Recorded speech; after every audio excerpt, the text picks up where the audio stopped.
It's the end of the week. I was moving the wrong slider. Yeah, it happens. Now I'm moving the right slider. I'm going to fade that out. Listen, this is the BGB's podcast, episode 70. Wow, that's incredible. 70. Feels bigger than 100 for some reason. I don't know why. 7's bigger than 1. 7's bigger than 1. That's exactly right. That's why it feels bigger. Yeah. I'm one of your hosts, John Warren. With me is my forever co-host, Nikki Grayson. Hello. And I want to just cut right to the chase, talk about the thing that's on everyone's lips this week. That's right.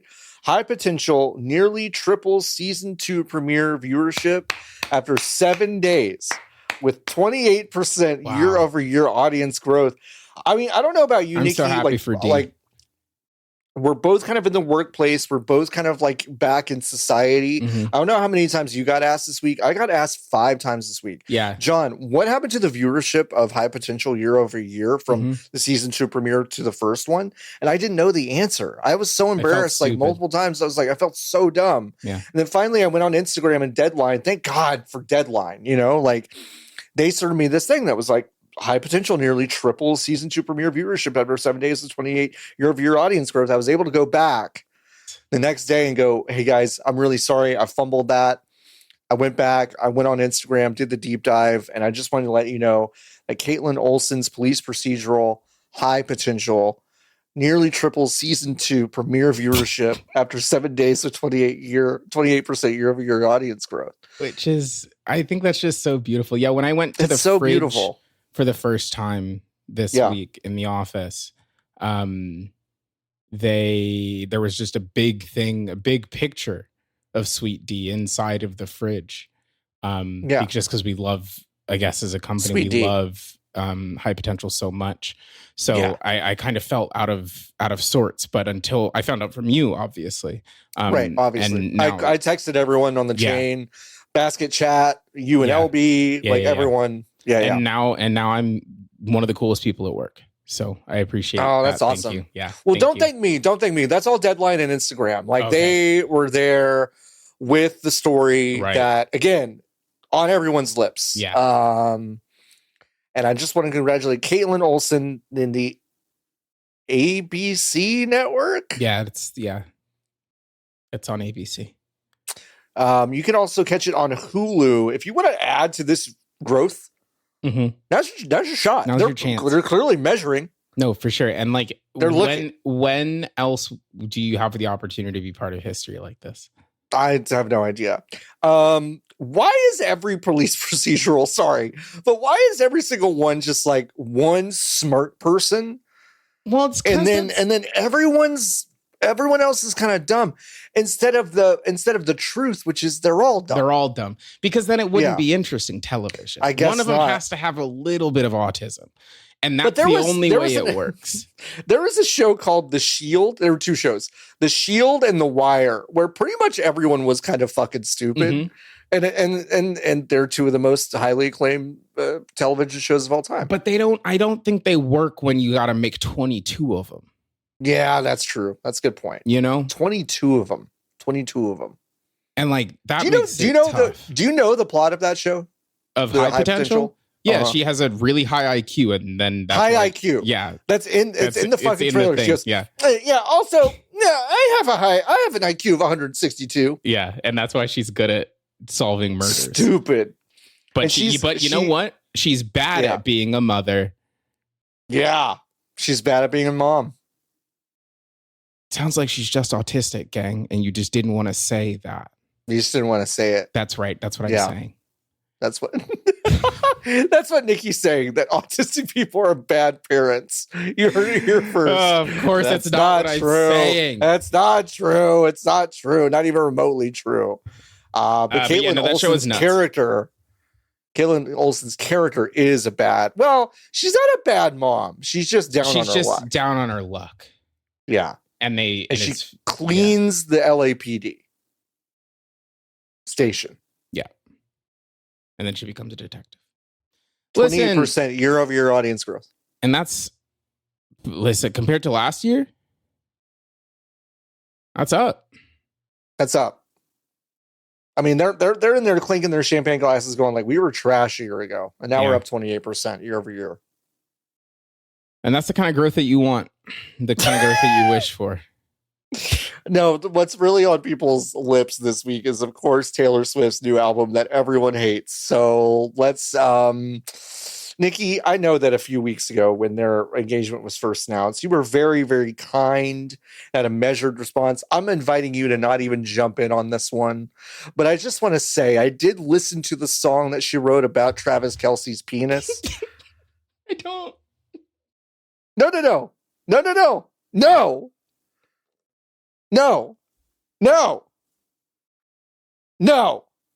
Forgive me, it sounds cocky. He matized me and opened my eyes. Redwood tree, it ain't hard to see. His love was the key that opened my thighs. In the song, when she says, opened my thighs, she gives a little pause, like a pause for us to go, girl, you didn't just say that. Wow. She's almost 40. What's happening? It's her first time. Now she is. Now listen again, folks. Nikki has an open invitation to not participate in this. Okay, can just sit there and do this. And this is all on me. And when you write your angry letters to us, this is all me. She's never seen the man's penis. She doesn't care about it. There's no way you're writing these songs and you're like, this is the most I definitely have sex album I've ever heard. Hi, ladies. I definitely have sex. How about you? Tell me about it. Let's all talk about it together. Mm-hmm. I haven't listened. Girls, I don't need to catch a bouquet to know a hard rock is on the way. And baby, I'll admit I've been a little superstitious. The curse on me was broken by your magic wand. It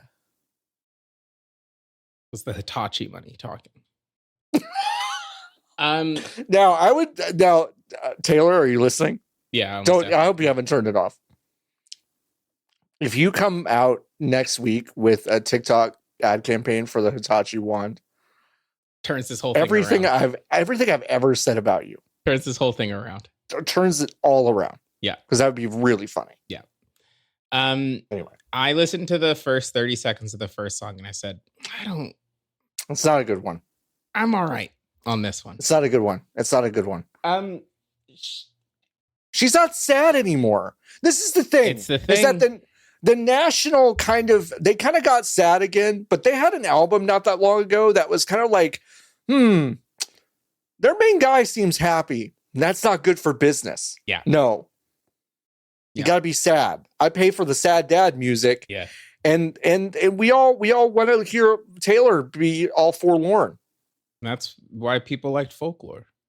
That's why I liked folklore, for sure. Yeah. Listen. Unbelievable. That's tough. Or I'm sorry that happened.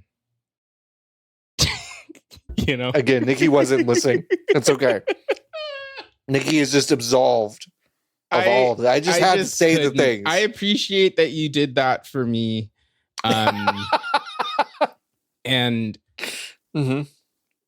more power to her or not. Or not. Whatever she needs or not. It doesn't matter. How's your house? It's quiet. No saws, no saws, no nothing, and only 29 days left in it. So yeah. So crazy. Kind of like my first apartment in LA in Glendale, I think our first apartment was $1,700 a month and it was a studio. And then the next year it was going to be $2,500. I'm like, that's not right. No, that's not good. That's not correct. Mm-mm. Yeah. There's there are 1 bedrooms over here that are like 21. That's good. Well, it's not good. It's not good. It's not good. No. I want to be very clear. I would love to pay not that many dollars. So we'll see. Again, we'll see. I gave myself more days than I have. I have 27 days to figure it out. Okay. So, well, that's still a lot. You'll figure it out. Now, if we're back here in a week, and you're like, I've got 20 days to figure it out, and then we're back here in a week, and you're like, I got 13 days to figure it out. I gotta start packing like now. Yeah. You know? See, that's the part that I'm really bad at. And like, yeah. What? When? Right. Yeah. When? Yeah. When do you have time to do the thing? When am I supposed to do that? Right. Yeah. Mm-hmm. So it's just, cool. I mean, it's cool. Yeah, it's cool. It's cool. It's just like the overwhelming bliss of being alive, you know? Every day. God graced us with the gift of life, and he said, well, all the stuff you get to do is cool. God. So I made the marble, bud. He breathed life into us. He was just like, as he pushes us into the world, he goes, psych. Like, it's just like, like it sucks the whole time, brother. It just sucks the whole time. Remember that cool sunset or that kiss you had or the dog that you loved? Yeah. Fleeting. Surrounded by horror.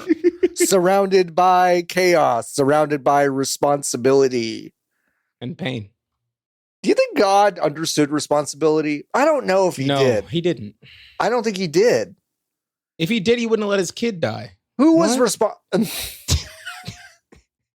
Like, what are you, huh? Fucking. Like, he didn't know. He had no clue. He had absolutely no idea. Running through the mall. Jesus!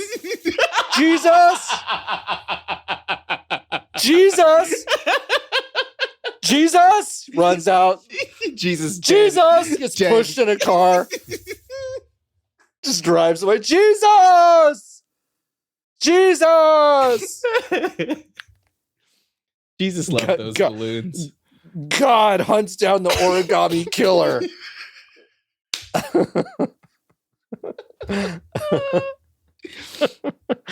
Oh, fuck. Well, you can play, what was that fucking game called? Heavy Rain. Heavy Rain, shit. Was that a PlayStation exclusive? Yeah, PlayStation. It's a Quantic Dream. PS3. Were they all PlayStation? Mm-hmm. Were they never? They have a deal. They locked him down, huh? They were like, we love this guy. Yeah. Okay.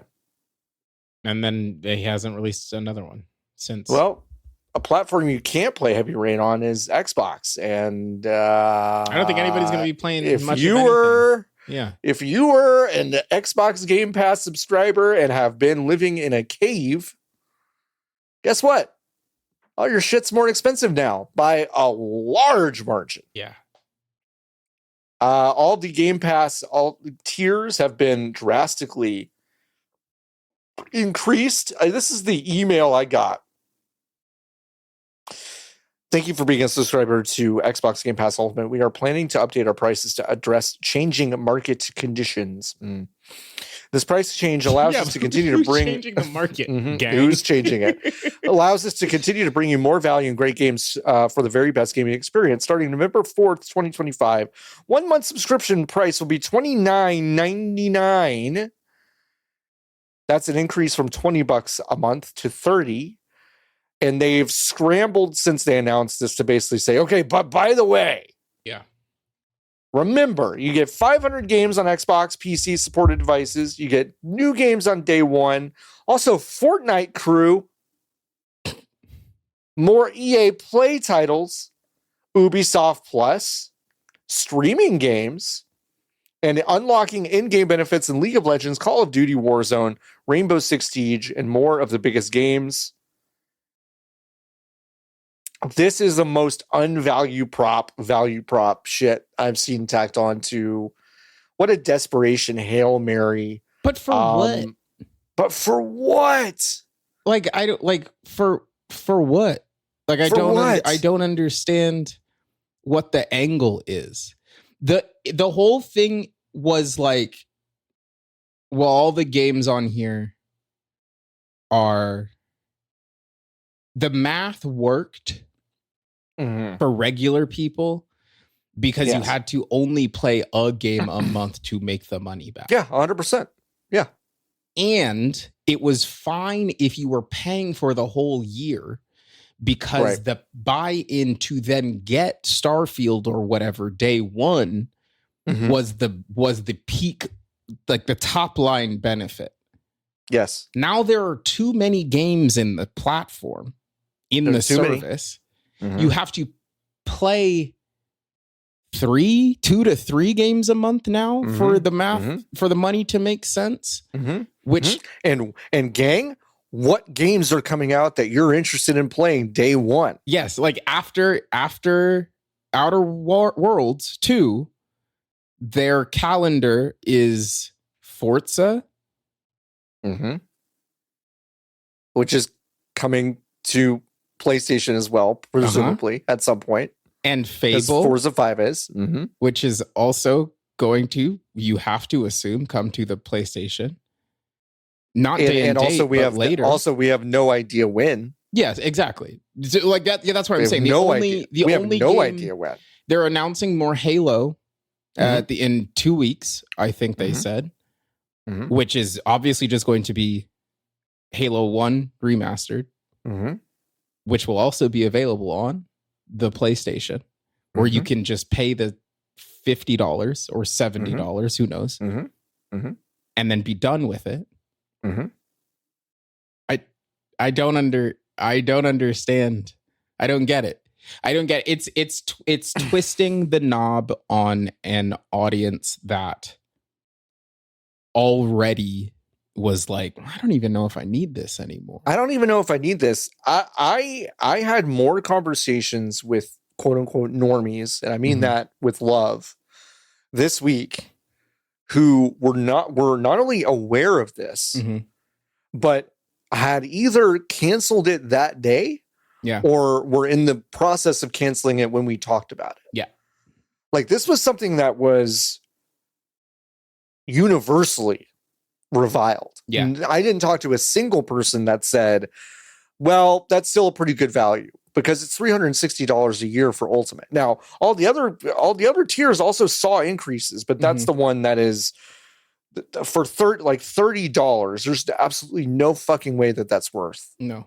There's no subscription service worth that. No. I don't think. Like, it just there simply is not. They're really testing price sensitivity, and with what confidence are they doing? No, that? Exactly. Like it would be so different, right, if Sony was doing this. Yeah, that feels right. If Sony was doing it, and it would still suck just the same.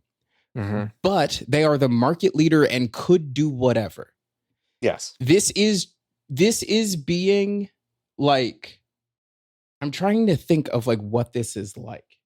This is like being grocery outlet and then being like, actually, all of this stuff in here is more expensive than the regular grocery store now. Yeah. And we're not going to change anything other than like the lights. We're going to change the lighting fixtures in here for sure. Yeah. But like, otherwise, when you buy tomatoes, sometimes the tomatoes still will have mold on them. Oops. Do you want it? Do you want it? And it's like, no.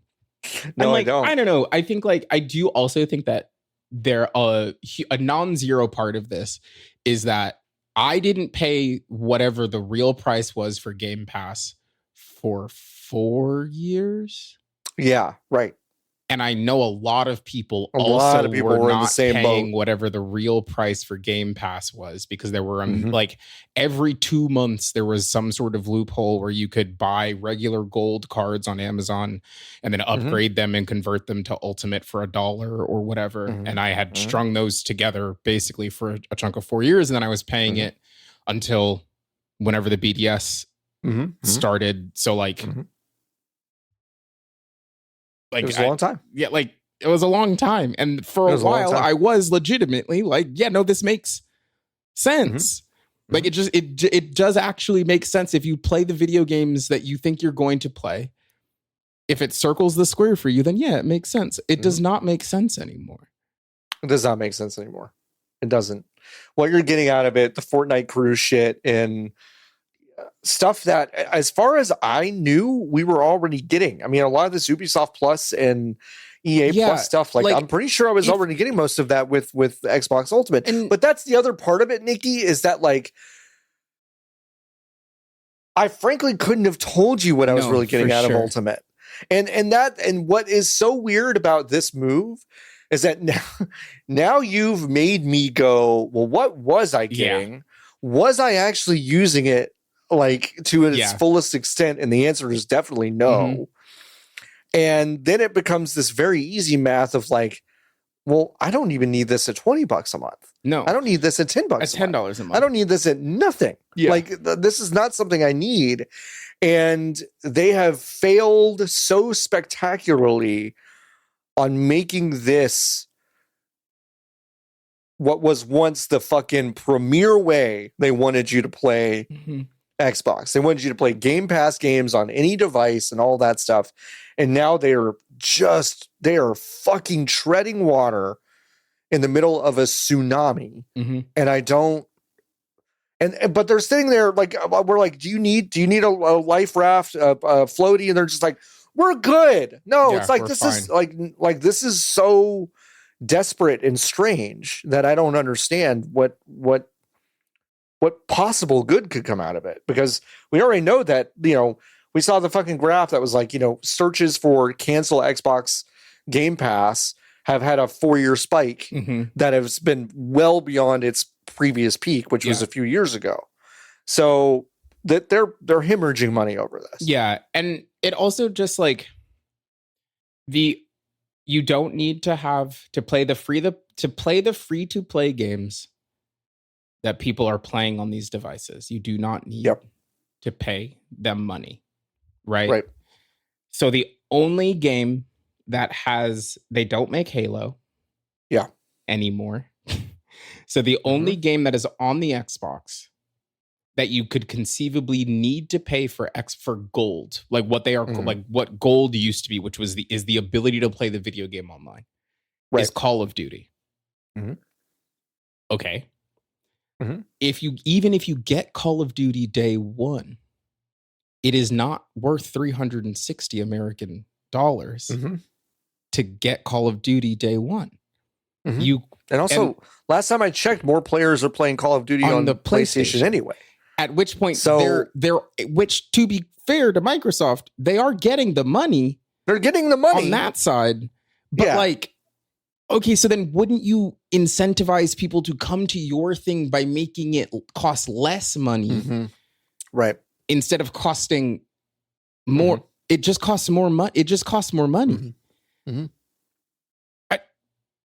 This is why when people talk about post console, I don't believe that's the case for Sony. I don't believe that's the case for Nintendo.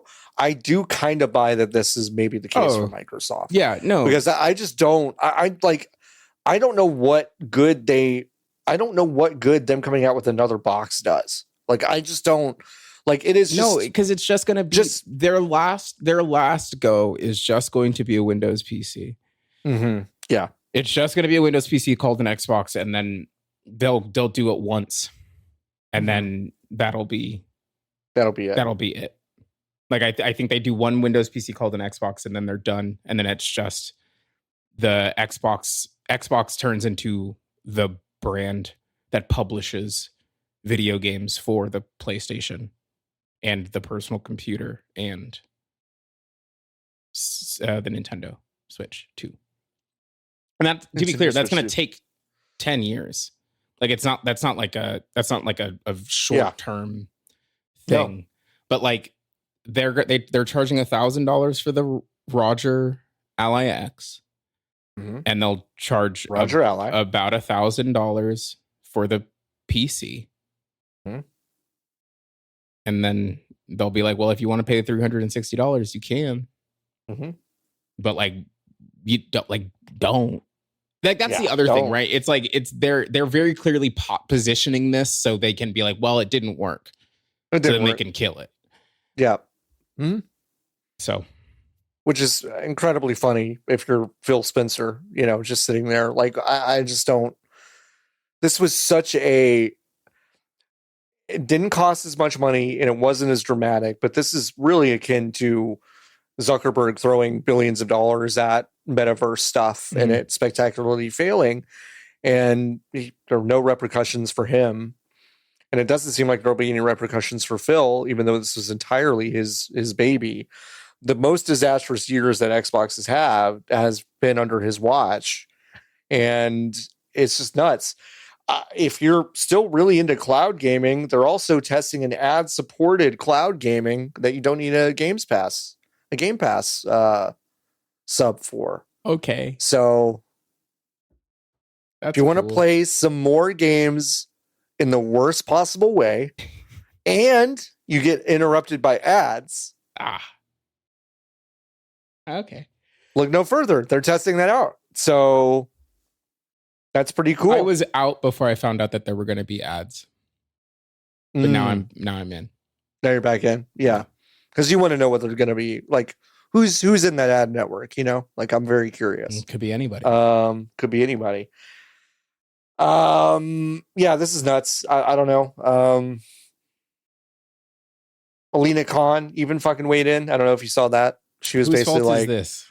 We're all looking for the guy. We're all looking for the guy who did this. Lena Khan has the fucking stones to wade into this conversation by going, their acquisition of Activision has been followed by significant price hikes and layoffs, harming both gamers and developers. Hey, Lena, you and your team put together the most fucking rinky-dink bullshit case against Xbox, like the most slam dunk that it could have been, and you fucked it up. You focused on cloud gaming. Now, granted, you did get them to admit it under oath in open court that nobody uses cloud, which is very funny. Yeah. But to focus on a monopoly case, you kind of went on the one thing they had zero market share of. Yeah. So kind of blew it. Real funny. Now she came out of the fucking woodwork to be like, oh yeah, it turns out this hasn't worked very well. Yeah, no shit, Lena. Yeah. John, keep talking about something my mom is calling. Okay, Nikki's mom is calling. And so Lena Khan, if you remember, was the FTC chair. And now she's waded into this. And she's got egg all over her face. Anyway, yeah, I can't believe that. Very, very funny that she would even wade into that conversation.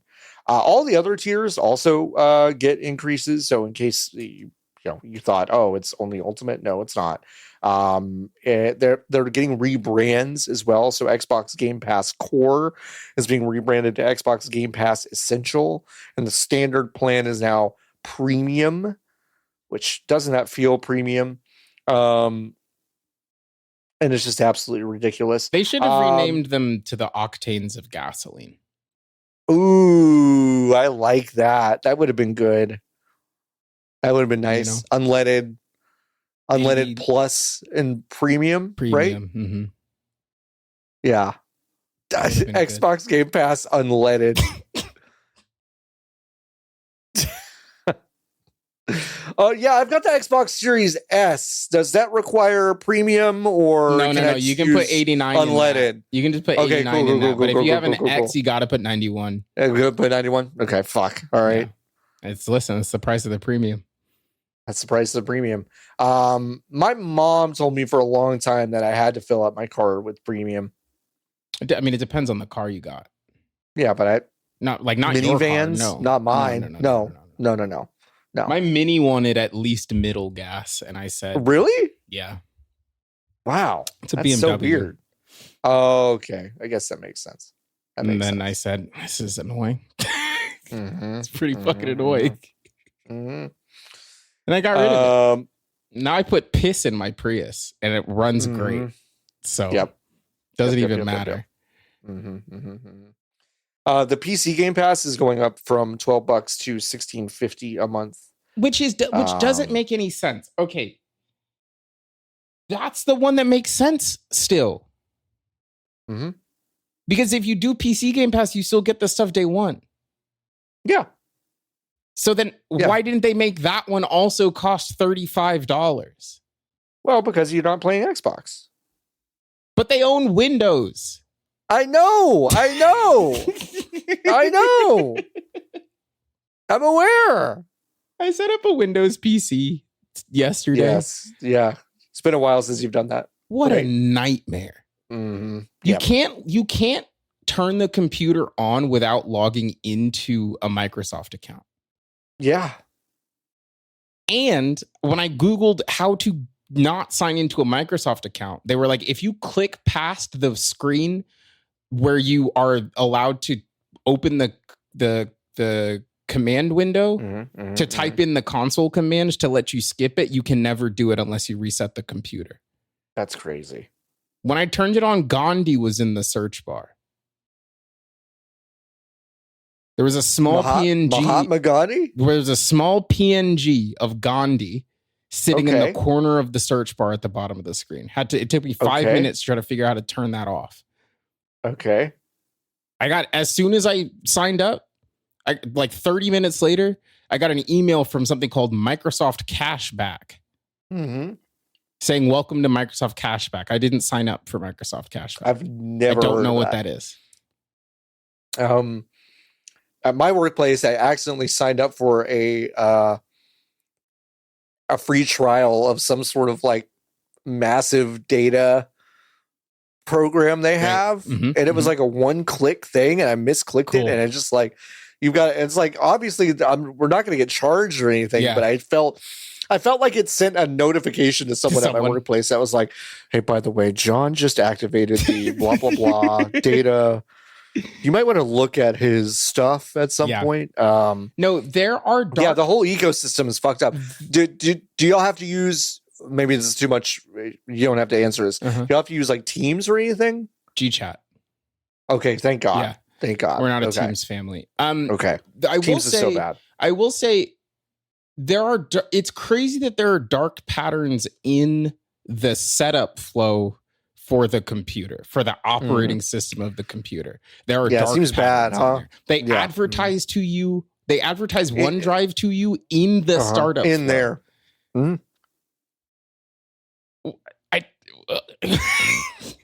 there. What are we talking about? I don't know. I don't get it. How is Apple really making the only good computers? That's so crazy. It's so crazy that Apple is making the only good computers right now. I had every year. I usually have some sort of. This might be because I'm broke right now, but this was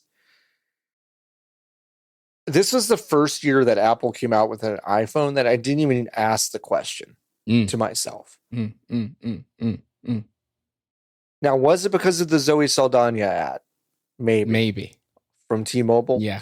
Maybe it's the weird alpha Joe Rogan branding of the Pro ads I've seen. Yeah. Could be that. Or maybe I'm just mad at Tim Cook because he doesn't know how to make good stuff anymore. Could be that. Could be that. The good one is the regular one. Now. Because all the shit that normal people need from the Pro, they just put in the regular one. They just put in the regular one. Yeah. So, that's the new one. We live in hell, John. We live in hell. So that's Xbox. Fuck if I know what they're doing. They don't either. So they don't know. And I feel bad for Obsidian. They released still my favorite game of the year earlier this year, got buried by the rest of this like absolute banger after banger year. Nobody's going to remember if how it came out. I think we asked ourselves that question at the beginning of the year, and I was like, no one's going to remember that game at the end of this year. I'm convinced. I will. I'll bang the drum. We'll bang the drum. But still, I don't feel good about it. And then they march Outer Worlds 2 out with that fucking $80 price point, and they went, oh, okay, never mind. That was a mistake. And now they've pulled the fucking rug out on this price change entirely within what 20 days or whatever of Outer Worlds 2 coming out. And it's just like, why would you do this to? I mean, it's like, I guess you're always aiming to have one of your subsidiaries release something about every month.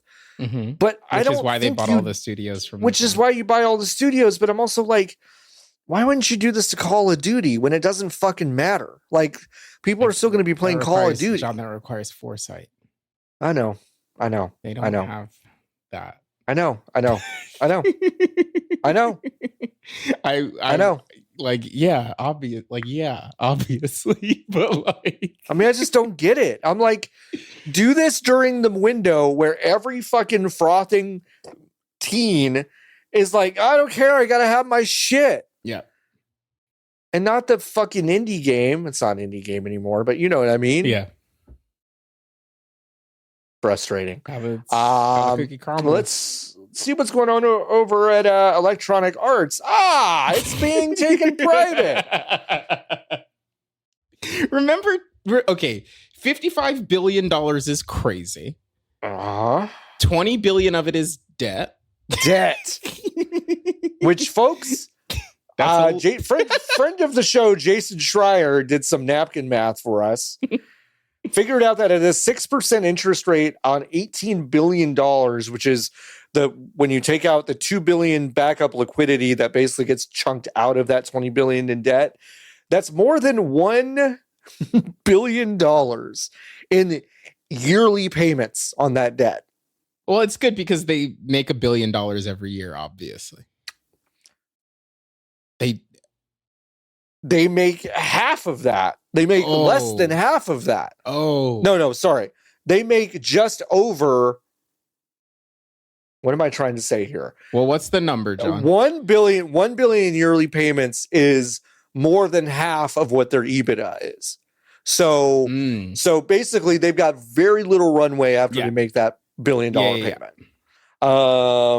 So there will be massive closures and layoffs. Well, I mean, no, hold on. I know that they said that there won't be. They said that there wouldn't be.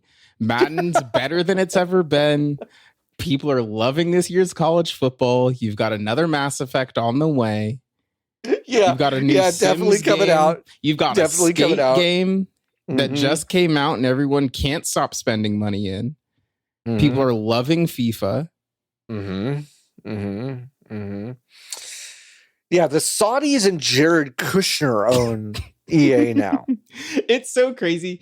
EA has been not so quietly for sale for a long time. Like as long as I've been in video games, EA, I've known a person who for a long time didn't know shit about knew that EA was basically for sale. And I remember the Disney buying them rumor, which was that number, if I'm remembering at the time, was like $4 or $5 billion, like 3 at the floor and like 5 or 6 at the ceiling. Like it was not this much money. And it's so crazy. The industry would be better if Disney bought it. It would. Straight up. It would have been. Because at least we could have gotten the Sims to make more stuff. Because now I don't know, like that's the crazy part is like a lot of people on TikTok and stuff have been like, actually know what does the Sims look like when the Saudi fund owns it. And I don't know. It doesn't look like the Sims anymore. I don't think it looks like the Sims anymore. And I don't know. I don't know. Pete Davidson's over in Riyadh doing a tight 15 for the Riyadh Comedy Festival. Those guys killed Pete Davidson's dad. like, guys, like, what are we doing? It's all like I was thinking about the Xbox thing earlier where it's like, Xbox is basically turned into the WWE argument, which is like politically they're reprehensible. And that should be enough for people. But also the fucking product is booty. It's fucking booty bullshit. And it's like, now it's even clearer than it's ever been. And it's like, you don't have to anymore. Yeah. And so, listen, I'm sorry to be so reductive about Saudi Arabia, but I don't know what else to say about it. I just think I didn't cut a guy up at the airport. They did. That was them. That was them. They did that, and now they did that, and now they own Mass Effect. So, like Commander Shepard, please come this way to this abandoned part of the fucking airport while we saw you up. I read that was one of the ones where I read it, and then I was like, I don't think that's right. That can't be right. And it wasn't the thing that got me. It was not the who. The who I knew was correct. It was the number that I thought was wrong. Yeah. But it's just their Toys R Using. Saudi Arabia is Toys R Using EA.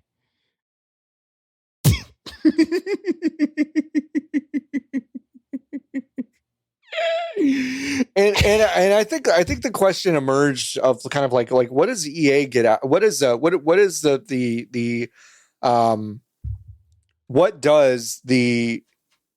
Saudi fund basically get out of this partnership? And it's like, okay, yeah, they've got some successful IP, but it's like it's also a window into more soccer shit, which they already have a lot of access to. And crucially, it's access to the NFL. Yeah. Like if through this weird kind of back door. It's just all cultural. It's all cultural touchstone stuff. Yes. No, like they have the NFL now. They have college football now. They have, it's crazy. They already have basketball. They were playing games. They already have basketball. They have soccer. Like the F1 game is EA. Like all of it. It just is like, it just is. It's just soft power. Except and hey folks, listeners, there's a coin flip if you can drive a car in that country. Yeah. So not to be insane, but it's just like there is something like like this is how bad the state of the world is. The state of the world and this thing in particular has me going like, well, I do value some American principles. Like, that's crazy for me to be sitting here and be like, no, our cultural touchstones, don't touch those. Yeah. I really need those. And it's like, I feel crazy this way. I really do. Yeah, no, but these are still feelings I'm having. We are a year and a half away from next year's, or from the next Madden finals being in Riyadh. Yeah. Like the week of WrestleMania. It's going to be the week of WrestleMania. It's going to be the Madden finals. And it's going to be they're going to put them all together. The F1, the esports F1 finals are also going to be that weekend. Yes. Like, and in case you didn't know, that WrestleMania bit's not a joke. They will be there in 2027 for WrestleMania 43, I believe is going to be the one in Riyadh. So that is, like, we've already seen this start to happen, and it's just it's odd. It's very strange. I feel like in game circles we had a few moments where we rejected this. Like there was a League of Legends stuff that was gonna, some competitions that were gonna happen there. A lot of people freaked out. They kind of pulled back on some of that stuff, and this is just an unstoppable juggernaut that is just investing in a ton of stuff, a lot like Tencent did. Yeah. And we'll probably come to expect a lot more of this. I mean, what they could end up buying a lot more than just EA over the next little while. The thing is, what though? What else is there to buy? They'll try to buy Valve, and then, but I just think they'll say, I think they'll say no on that one. Like, I think you're right, but like. I think there's a number for most people. And if they flash one of the craziest numbers we've ever seen at Gabe, you don't think you would at least entertain it? No, because he already has Andrew Wilson, greedy man. Totally. Gabe Newell, greedy man for sure. Greedy man, but it is different. No, it is different. It is like different. If you believe in the horseshoe theory of politics, like his curves back around to being not chill with it. Sure. Yeah. I think I don't know. Who knows? It's maybe right. You might be right. But I also I don't think it literally isn't worth speculating over, because like I didn't think that EA was going to sell to the public investment fund. Like, know, so like whatever. But like I don't think they would willingly throw Steam away like that. I think they think Steam is important in a way that is untouchable. Yeah. Mm-hmm. And also they don't gotta. I hope you're right. I hope you're right. Too. I hope you're right. I hope so too. I hope you're right. Do you think they've slid a number? Do you think they've Nintendo? I was about to say, do you think they've slid a number to Nintendo? The real concern is Nintendo. I actually think that's the one that seems the softest. I wouldn't have agreed with you until they started to do the movie theme park stuff. And now I kind of think there might be a number for them. But what was it, EA? 55 billion. Nintendo would be insane. It's $200 billion. It's $200 billion, probably, yeah. Yes. How much money does Apple have on hand? Cash on hand. Apple, cash on hand. Whoop, that's not how you spell that. Apple only has $55 billion on hand. Mm-hmm. Yep. As of yesterday, it's $65 billion. They just sold the iPhone. Yep. $65 billion cash on hand. Mm-hmm. That's it. That's all they have. Mm-hmm. That's all they got. Now, granted, deals aren't done with cash on hand. They're done with $20 billion in debt. Yes. Like, to be so clear, they're making up the money. They're making up the money. It's all fake bullets. But like Fugazi bullshit. Yeah, but just as like a frame of reference, like it would be 3.25 times as much money as Apple has in the bank. Yeah. Is I think how much it would cost to get Nintendo. I think you're right. I think you're right. And like,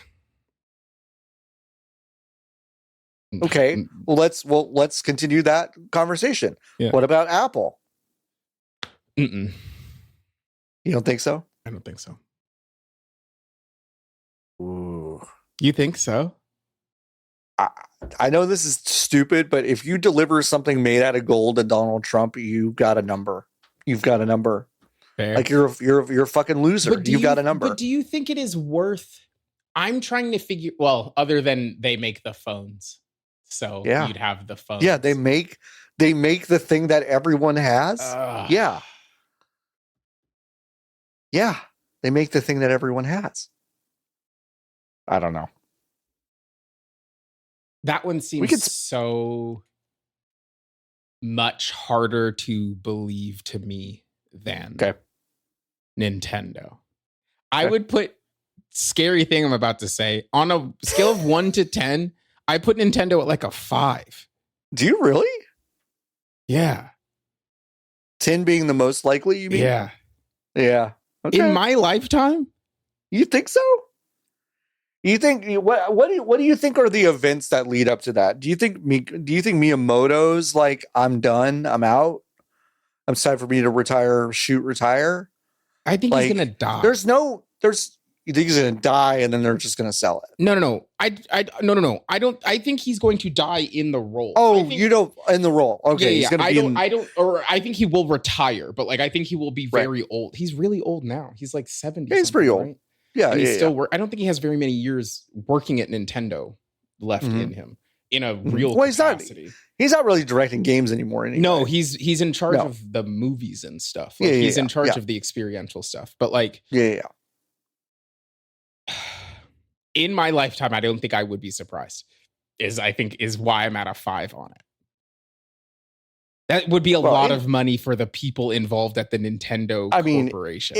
In your lifetime is still like 60 years. So it's like, yeah. I mean, okay, fine. Yeah, in your lifetime. Maybe you know what? But maybe I'll own Saudi Arabia. Maybe. You don't know. You have no idea. You never know. If I manifest, just never know. I could own Saudi Arabia. Mm-hmm. How's that Line City going? Line City? Mm-hmm. Line City? I know Education City. Line City. That's in Qatar, please. In Neom? The line. That's the right. Line. Yeah. That's a planned smart city in Neom. And it's basically one long building. Yeah, it's one long building that is.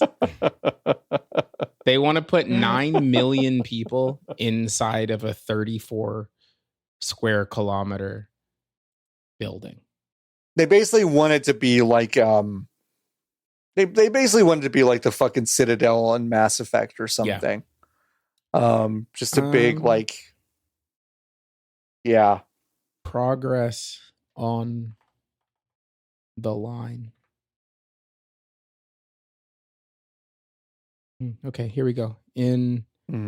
Just kind of seems like it's kind of a hole in the ground right now.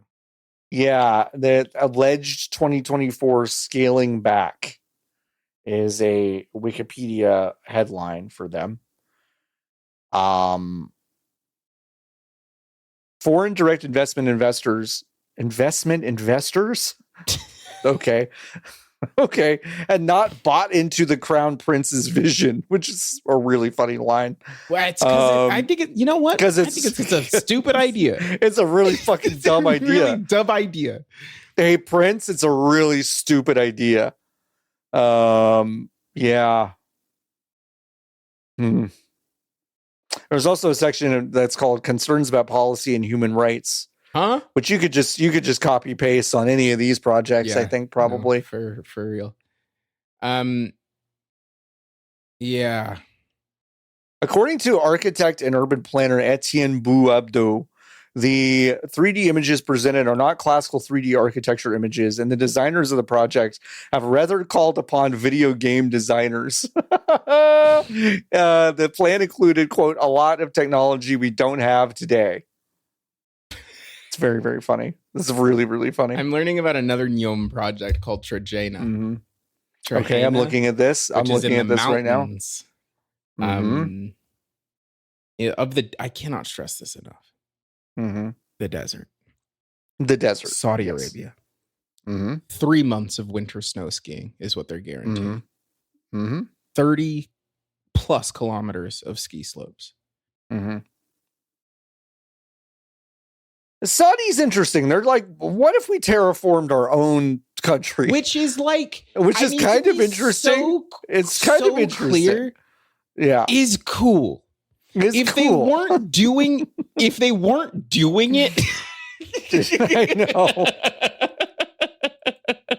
I know. If they weren't doing it, it would be cool. But they're doing it, so it isn't cool. Hey, John, what about Oxagon? Is that one of the plans? Oxagon is the reimagined industrial city. And Oxagon will integrate Industry 4.0 with circular economy principles to create a clean manufacturing ecosystem. The purpose-built city will embed robotics, automation, artificial intelligence, and Internet of Things, unlike traditional hubs that retrofit outdated infrastructure. It's the base for factories of the future. Factories of the future. Okay, great. The Riyadh Metro is done, apparently. That costs $22.5 billion. What? That's what it says. Wait, what? It is the 6 lines connecting 85 stations, and it was about $23 billion. It opened in December. It only took them 10 years. Took 10 years. I mean, corruption allegations, incidents, and accidents. Stop. Shh. No, just don't talk about that part. Okay, I won't. How sick would it be if we?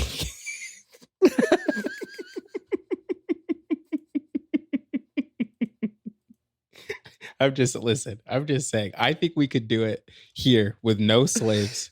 No. In 15 years. I think so too. I think we do it here in 15 years, no slaves, 30 bill. Hey, welcome to GDQ. This is Metro Rail, no slaves run. Lock in. We got some cool incentives planned. Hey, Chad, do you have the name of the protect? Oh, Khashoggi. That's kind of fucked up, but all right. Let's do that. No slaves run. Speaking of subways, There's a game called Subway Builder. You seen this? No, I haven't. Coming out on Steam on the 9th. The game doesn't have a Steam page yet, but it comes out on the 9th. That. So I don't really understand how they think. Oh, folks, this works. The fucking website rules. Please go to subwaybuilder.com. It's really good. It says that it has a headline and an animated like header image. It says a realistic subway simulation game coming October 9th. What is Subway Builder? Subway Builder is a hyper-realistic transit simulation system. Build a new subway system from the ground up while dealing with real-world constraints and costs. Frequently asked questions. When will it launch? The public beta will be available October 9th. No idea. And there's no Steam page. How quickly do you think you get a Steam page up? You think they think it's the same day? They think it's just a switch you flip. Now, okay, I will say this. It is a switch you flip after a certain point. Oh, so you think maybe they have done. So maybe it's done, but they could flip it. But why wouldn't you just go ahead and flip it? Flip it now, get pre-orders. Just flip it. Get the wish listing. There's I clicked on the list of cities just because I was curious. It's New York. I'm looking at the exact same thing. It's New York. There's one of them is good. New York, Chicago, San Francisco, Boston, DC, Philly, Seattle, Portland, Austin, Cincinnati, Atlanta, Honolulu, Minneapolis, Houston, Dallas, Salt Lake City. Underneath Salt Lake City, they say construct a Mormon metro. That's all it says. Nikki's 100% right. It just says construct a Mormon metro. The game uses census data to determine how many people get on the train. Mm-hmm. Yeah, and then you place this. I think it's funny. I do think it's funny that they're like, "Hey, folks, can you imagine building a subway system in New York?" Yeah, I'm like, can you imagine?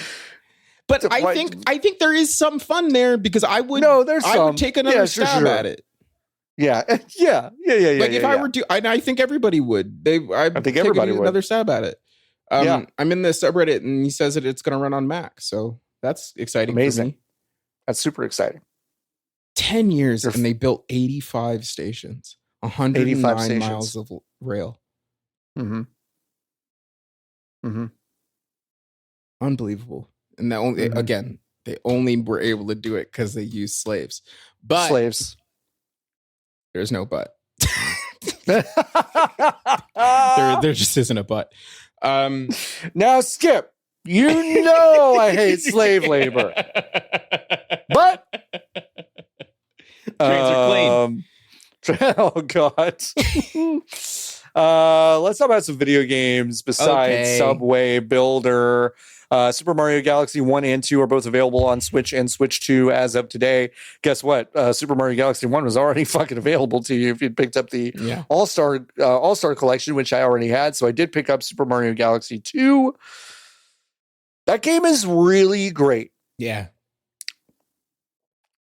But I had forgotten because Super Mario Galaxy is like, it's a fucking Mario game. Capital. Mm-hmm. It's a brand new one of those. It's so cool. The degree to which Super Mario Galaxy 2 truly is we didn't put some shit in that one. Let's just fucking we'll just keep making. We made barf more this levels. one out. Yeah. There's nothing going on in the story of this thing. It is just like Bowser's back. Like the fucking star, the Lumas, like they built a ship that looks like your face. Weird. Here you go. It's just runs of levels. You're not doing some sort of open hub to go through these different all of the fucking bells and whistles of Super Mario Galaxy are just gone, and it's a streamlined sicko experience. It's all levels, and it's so good for it. Just everything is just a little bit tighter and a little bit more fun. I feel like, even though it just feels like it's a B-side. It's a weird B-side that Nintendo made. It is so rare that Nintendo puts out a video game with a 2 in it. Right? It is. And the fact that there are the Mario games with 2s in them are just we put more levels in the last one. Yep. And I think there was maybe a gap. There had been such a gap between the last time there was a numbered sequel for a Mario game that it was like, oh, yeah, no, this one is it's just more. It's just more. It's just more levels. It's just more. Which I do wonder if that is why they were like, well, we're not going to do Odyssey 2. Yeah. Because they just could have done that. They could have just made more levels and then released an Odyssey 2 in the gap between Odyssey and Bonanza, but they chose not to. So I am curious as to what that interpretation of the next 3 Mario game is, but as like a piece in time, like, this one it was just more levels. And for Nintendo, this is you reminded me of Super Mario 2, which is AKA the Lost Levels from the 80s. You reminded me of that. So now I've got 4 examples in my head of times that they have done this. Just not only with Mario, but with sequels as a whole. They did Mario to Mario Lost Levels, which was essentially the exact same game. It was just harder. It was for sickos. It was just level run. The Ocarina of Time to Majora's Mask thing, they basically just said, yeah, you got all the assets for do something different with it. And they did something really, really remarkable.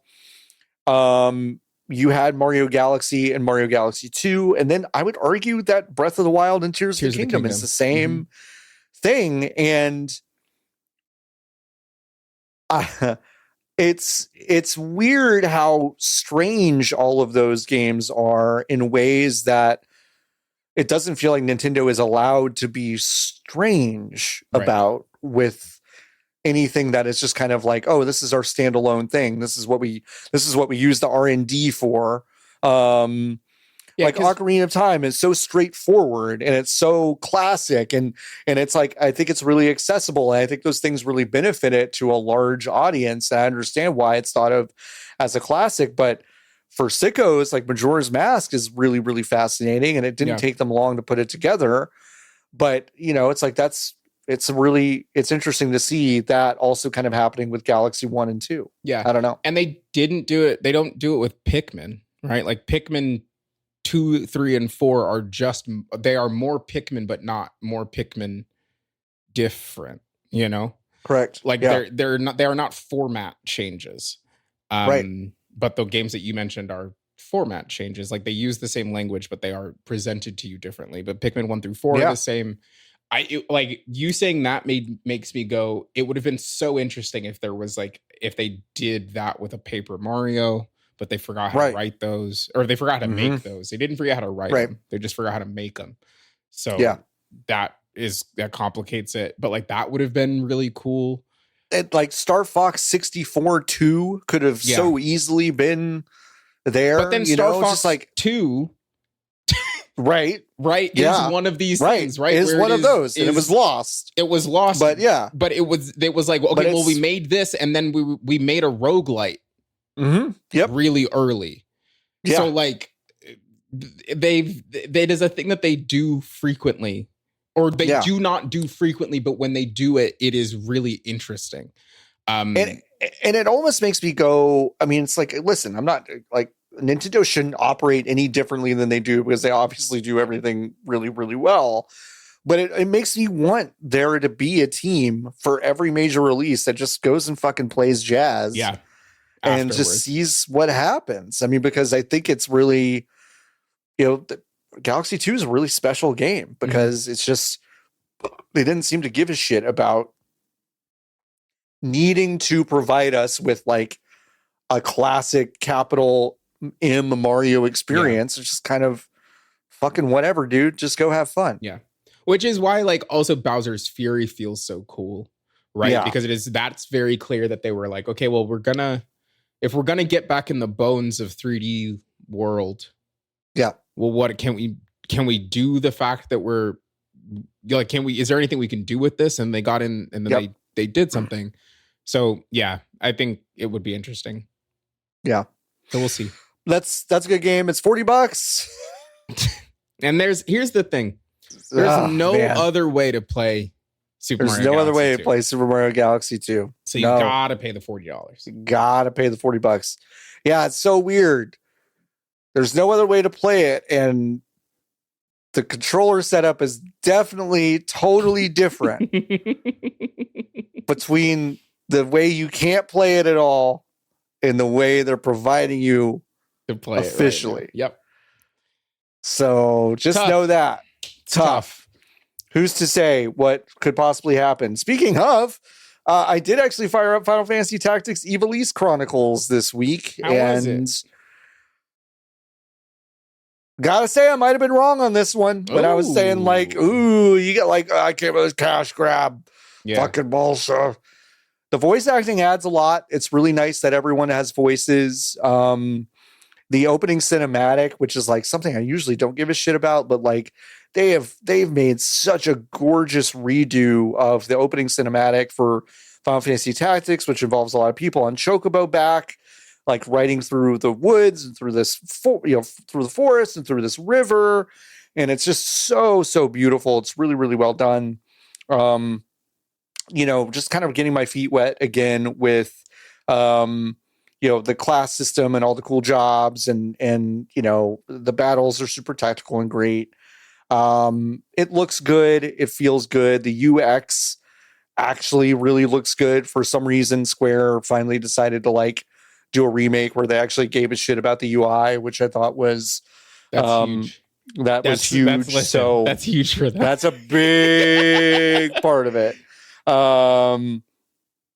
And if you're playing this on PC, you can use your mouse to move stuff around, which I think is really nice for a tactical game. If you're playing it on Steam Deck, you can move the mouse to the trackpad, obviously, and do some really nice selecting that way. This game is really good. It's a classic for a reason. If you like any sort of tactical RPGs and for some reason have missed this game, it's really, really good. It's a good time to play it. Just like Nikki said with the last thing, there's no other way to play this game right now. And for whatever reason, if you don't have the money to buy this one, then you're shit out of luck. You can't play this game anywhere else. You can't.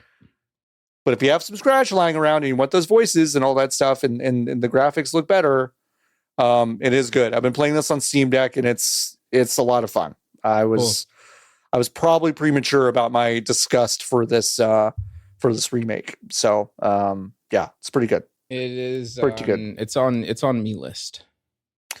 Yeah, it's a good one. If you like tactical stuff, it's pretty good. I think I have one tactics game in me every 2 years. So then it might be time. Yeah, you might like this one. Yeah, I think they ramp you really well. Like they don't throw too much at you once, which I think is nice. Yeah, it's a good game. It is a classic for a reason, and it's very good. Did you play anything this week? I did. I played 2 video games this week. Have you ever heard of the video game Hades 2, John? I have. I also did play this video game this week. Yes. Man, that's a good one, huh? It's a fun game. I will say, fucked myself on this one. Can't tell. Don't remember what I have and what I haven't seen.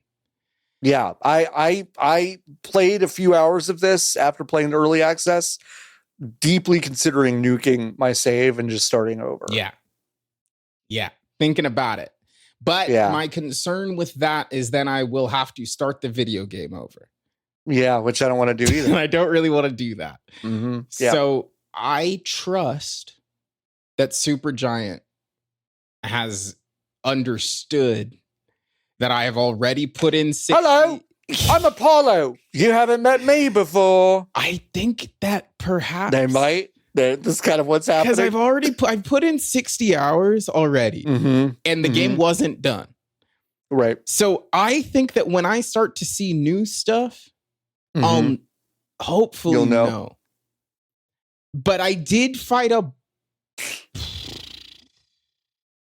I got to a part. The game is out now. You can go up Mount Olympus. So there's a million and one things new about the video game, but in the first one you went down. In this one you can still go down. Yep. But there's also up. You got to go fight up Mount Olympus because Mount Olympus is under attack. Yes. And the third, under attack. I beat the third stage boss, and I think at that time that was the end of the game. When I got up there and beat him today, there was more stuff up there. And then when I got back to the house, they were like, "Yo, did you see that shit up there? Did you see that?" And I was like, "Yeah, that was crazy." And I don't know if that was added when the game came out just now, or if that was before. So like that's whatever. I think that game is excellent. I think it is like leaps and bounds better than Hades 1. Like, ooh, really? Leaps and bounds. I think that the ways that the game plays with combat are so much more interesting to me than Hades 1 because of the magic system and because of the tarot system. Yeah. I think the tarot system is cool. Like I did not use cast basically ever in the first game. No, for sure. And now in this one they go use it. Like their first conversation had to have been like, okay, nobody fucking used cast. We're going to make you use cast. Yeah. And it's like, if you're not using cast to do crowd control and, augment your attacks and all that stuff and doing the magic system, which is really cool. If you're not managing all that stuff at once, then you're probably not having a very fun time with this game. Yeah. I think the reason I think it's leaps and bounds better is because it is all of the things that I liked and loved about Hades, but there is more of it. Like there simply is just more of it. I am invested in the ways that these characters are talking to each other. Every character is messier at each other than they are in the first game, and they were messy in the first game. There are some like really fun bits of narrative that only work if you've played the first one. Which which is a luxury, obviously, that you only get when you do a sequel. But like some of like what is considered, I just don't want to do spoilers. What is considered like the middle of you going down, there's a reveal in there where you find a character that is lost. And I was like, oh, in the last game, that was kind of that was it. Like that was the thing that you did was find the character. And this is a step on the way to completing your goal. And that is a luxury that you only get when you have built up such a rich narrative in the first game. And now you get to play with it more in the second one. The music is really fucking Music's good. Darren Korb cannot fucking miss. Just can't miss. And they've got a really, really nice core at Supergiant. So I had a really, really good time getting back into Hades 2. I haven't booted it up on Switch. I played it it runs great on the Macintosh. Does it? Yeah. It runs excellently on the Macintosh. Wow. All right. That's good incredible. To know. That's good to know. I have a current model year MacBook Pro. It's an M4 Pro. Yeah. But I was looking on the subreddit, and there were folks who have like M1 and M2 who are like, yeah, it's running at least 60. And most people are like, it's running over 60 frames a second.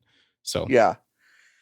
I kind of think this game is bordering on too much to do. I think it's bordering on that for me, where I feel like every single time I go back to the fucking bog, I'm like, I'm kind of like, oh, there's a lot. Yeah, I've got mail. I've got to cook a thing. I've got fishing to do. I gotta go check. I've got the pool to get in. I've got the farming to do. There's a lot. For sure. There's a lot I gotta go check in on. Which I think, like, when you're in the mood for that, it's so good. It's really nice. But you have to pass through all of it to basically get back into the game. Yeah. And that's making me kind of fatigued when I don't want to mess with all of that necessarily. But something that I think the game does really, really well is that they're much less afraid of interrupting your run with something kind of interesting. Yes. Over in a different space. Not with spoilers, but they're not afraid to like pull you out of a run you're going to continue the run, but they're going to pull you out of the run to show you something or have you do something. Yeah, introduce you to somebody. Like I feel like they're more playful in that way, which I do think is really cool. So that every run feels like there's possibility there for something fascinating to happen. There were definitely runs in Hades 1 where you would do them and you would be like, well, nothing new happened. Especially when you got late. Absolutely nothing new happened. Especially like, for example, like you would be on run like 6 to beat that game. You have to kill Hades 10 times. So like on run 6, after you've beaten him 5 times, there's not really that much new stuff for the video game. Every single time you do something in this one, and I'm sure you can hit the limit, but but the limit is crazy. Yeah, and it's because it is multiplicative, right? Because there are so many characters that you can talk to. There are so many characters that you can take a bath with. There are so many things that you could go play. There's so many systems. Yeah, like there is always something new happening. I don't know if all of the weapons are good. Oh, I don't think all the weapons are good. I thought that like the majority of the weapons the only weapon I didn't like in Hades 1 was the gun.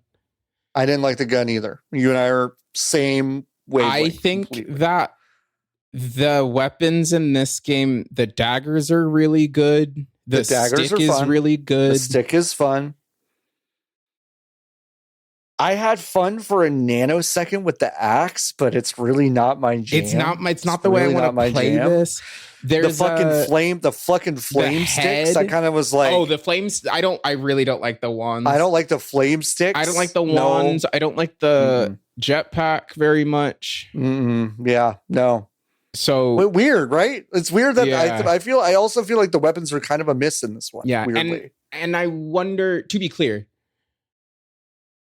that when my most experience with those things was when the game was not finished yet. The run I just completed was with the daggers.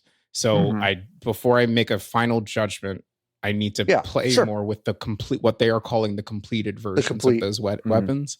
But none of them really called to me. I just missed that fucking shield, dude. That shield in Hades. Oh, the shield was so fun. And I will say there is not a weapon in this second game that feels as good as that shield did. So there's that.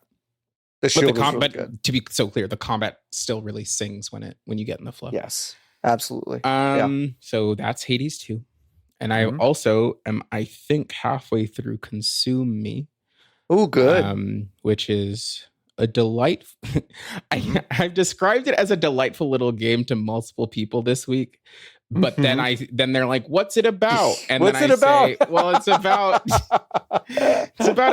about a teenage girl's eating disorder, which is not decidedly not delightful." No, not delightful at all. No. But I think that there is something really interesting about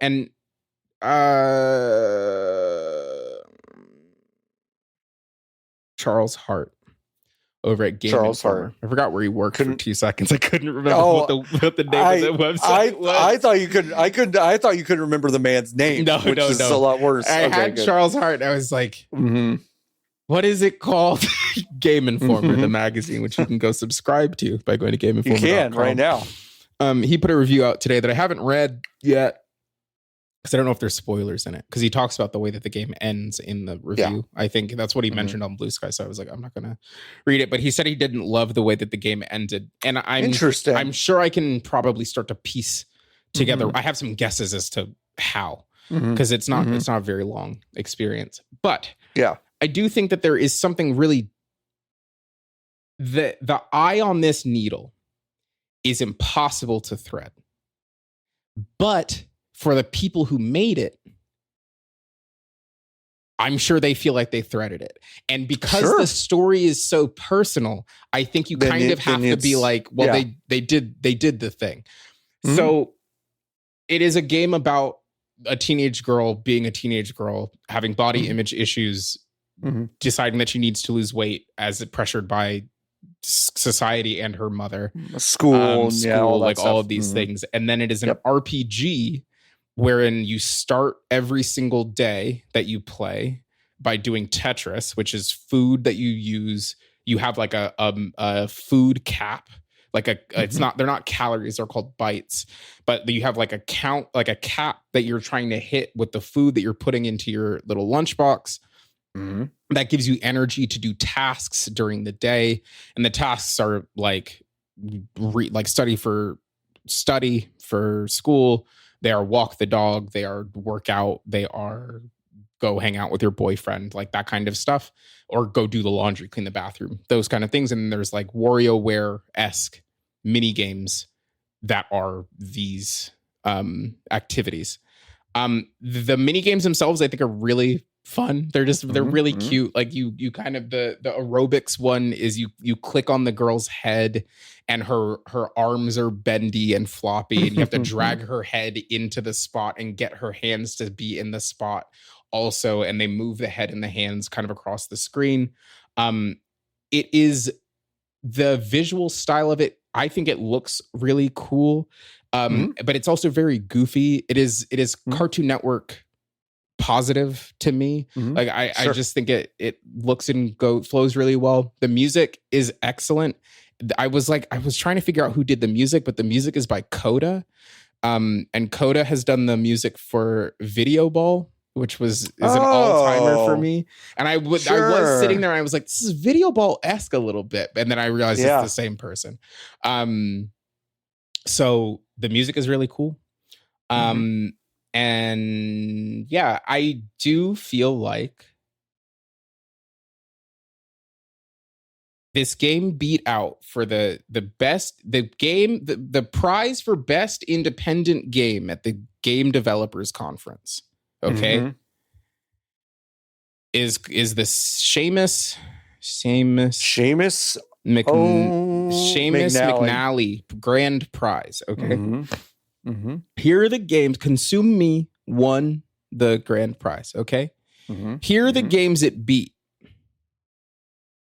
Caves of Quad. Yep. Despalote.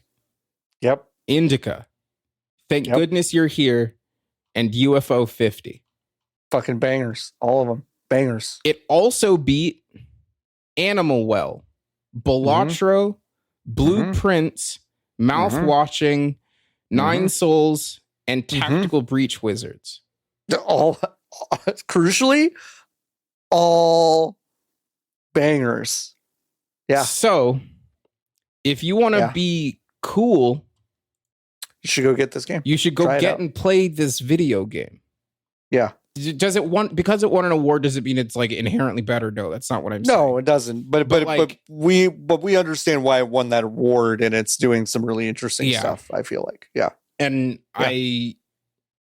all of those other games have had more conversation about them. A lot more and conversation. I feel like it's so weird.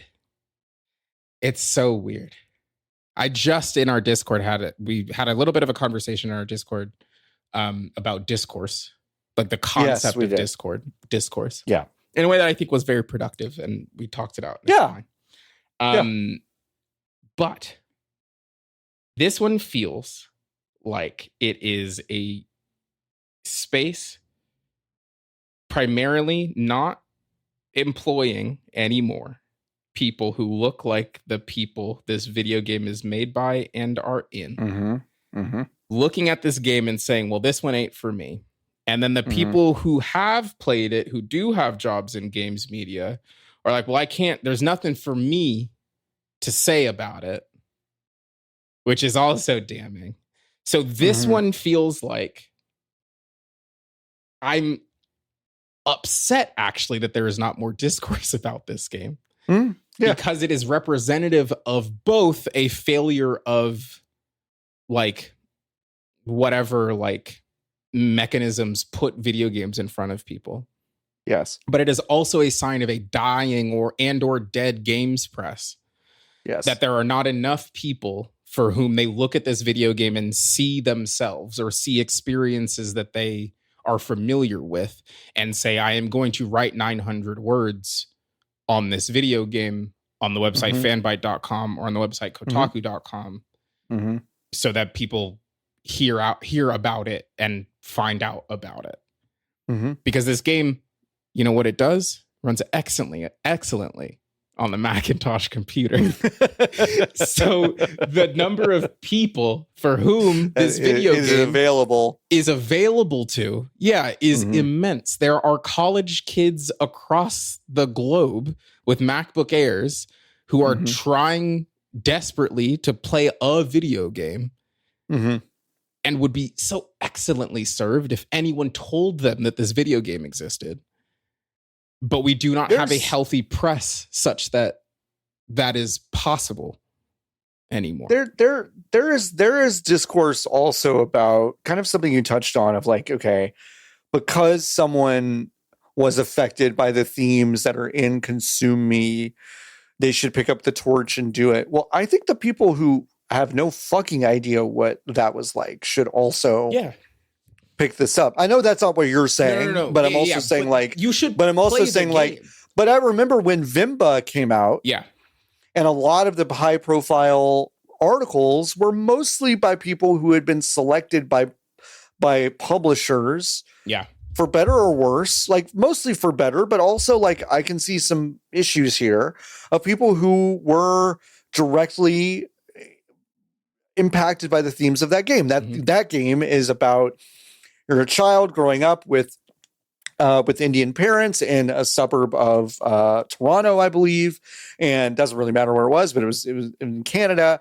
And you're ridiculed for bringing like smelly food to school, but food is such like a integral part of how you connect with your family and your culture.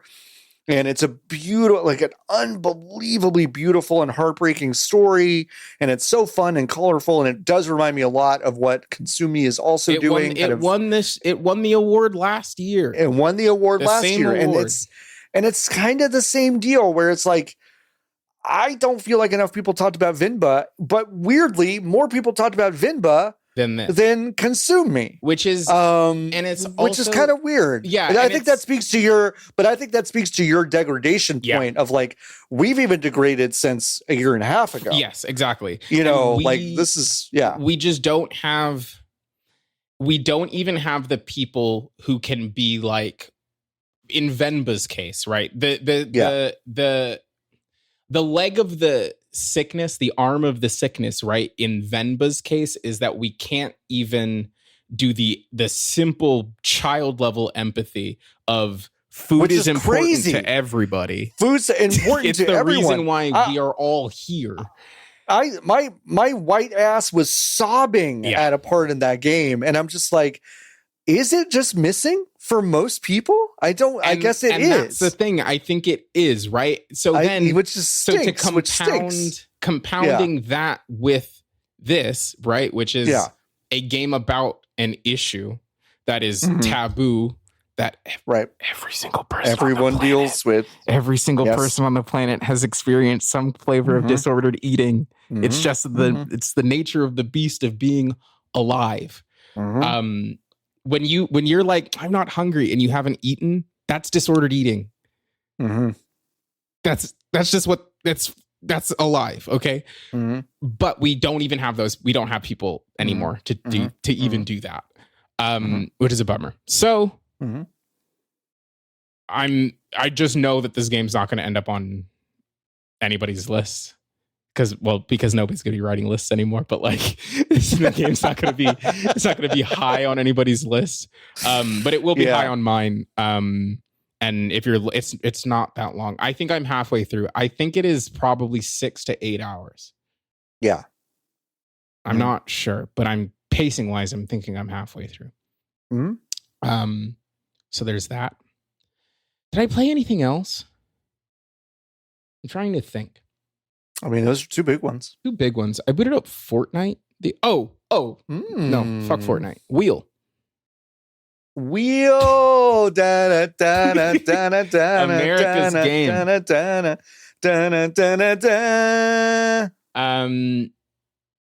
Wheel of Fortune's crazy. The game, the version that I'm playing is the one that is. Did I talk about this game last week? No. Oh, okay, huge. The version of the game that I'm playing is the one that is on the is on. You know what? Maybe you did, but I don't care. You're gonna talk about it. Okay, it's the one on PlayStation Plus. I'll go quick. It's the one on PlayStation Plus. Oh, you're good. So it's a Sony. I don't know if it's a Sony published game, but the Sony Pictures logo shows at the beginning, and Sony owns the rights to Wheel. So it's I like to say that it's a Sony first party game. Yeah. Like I don't think it is, but I think it is a Sony first party game. Right. It's the only Sony first party game that isn't like the ones that they make. Right. You know? It's Astrobot. They either make Astrobot, Wheel, or God of War Ghost of Yote. It's God of War. It's Wheel. It's Astrobot.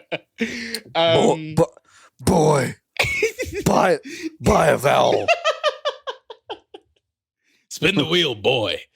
Spin the wheel, boy. It's the AI is ass. Just fucking it's terrible. So bad. It's so I fucking watched you bad. play this. I mean, it's just like, so one of the contestants tried to fill out a 2-letter word. She goes, J. It's like, no. I think I've been playing it on normal difficulty. I think I need to go up to hard. Just crank it up to like whatever the most realistic, like that's, you want that competition. When they're morons, it's kind of like, okay. I thought that normal was going to be that. But yesterday I had 2 terrible games. I actually have a question for you.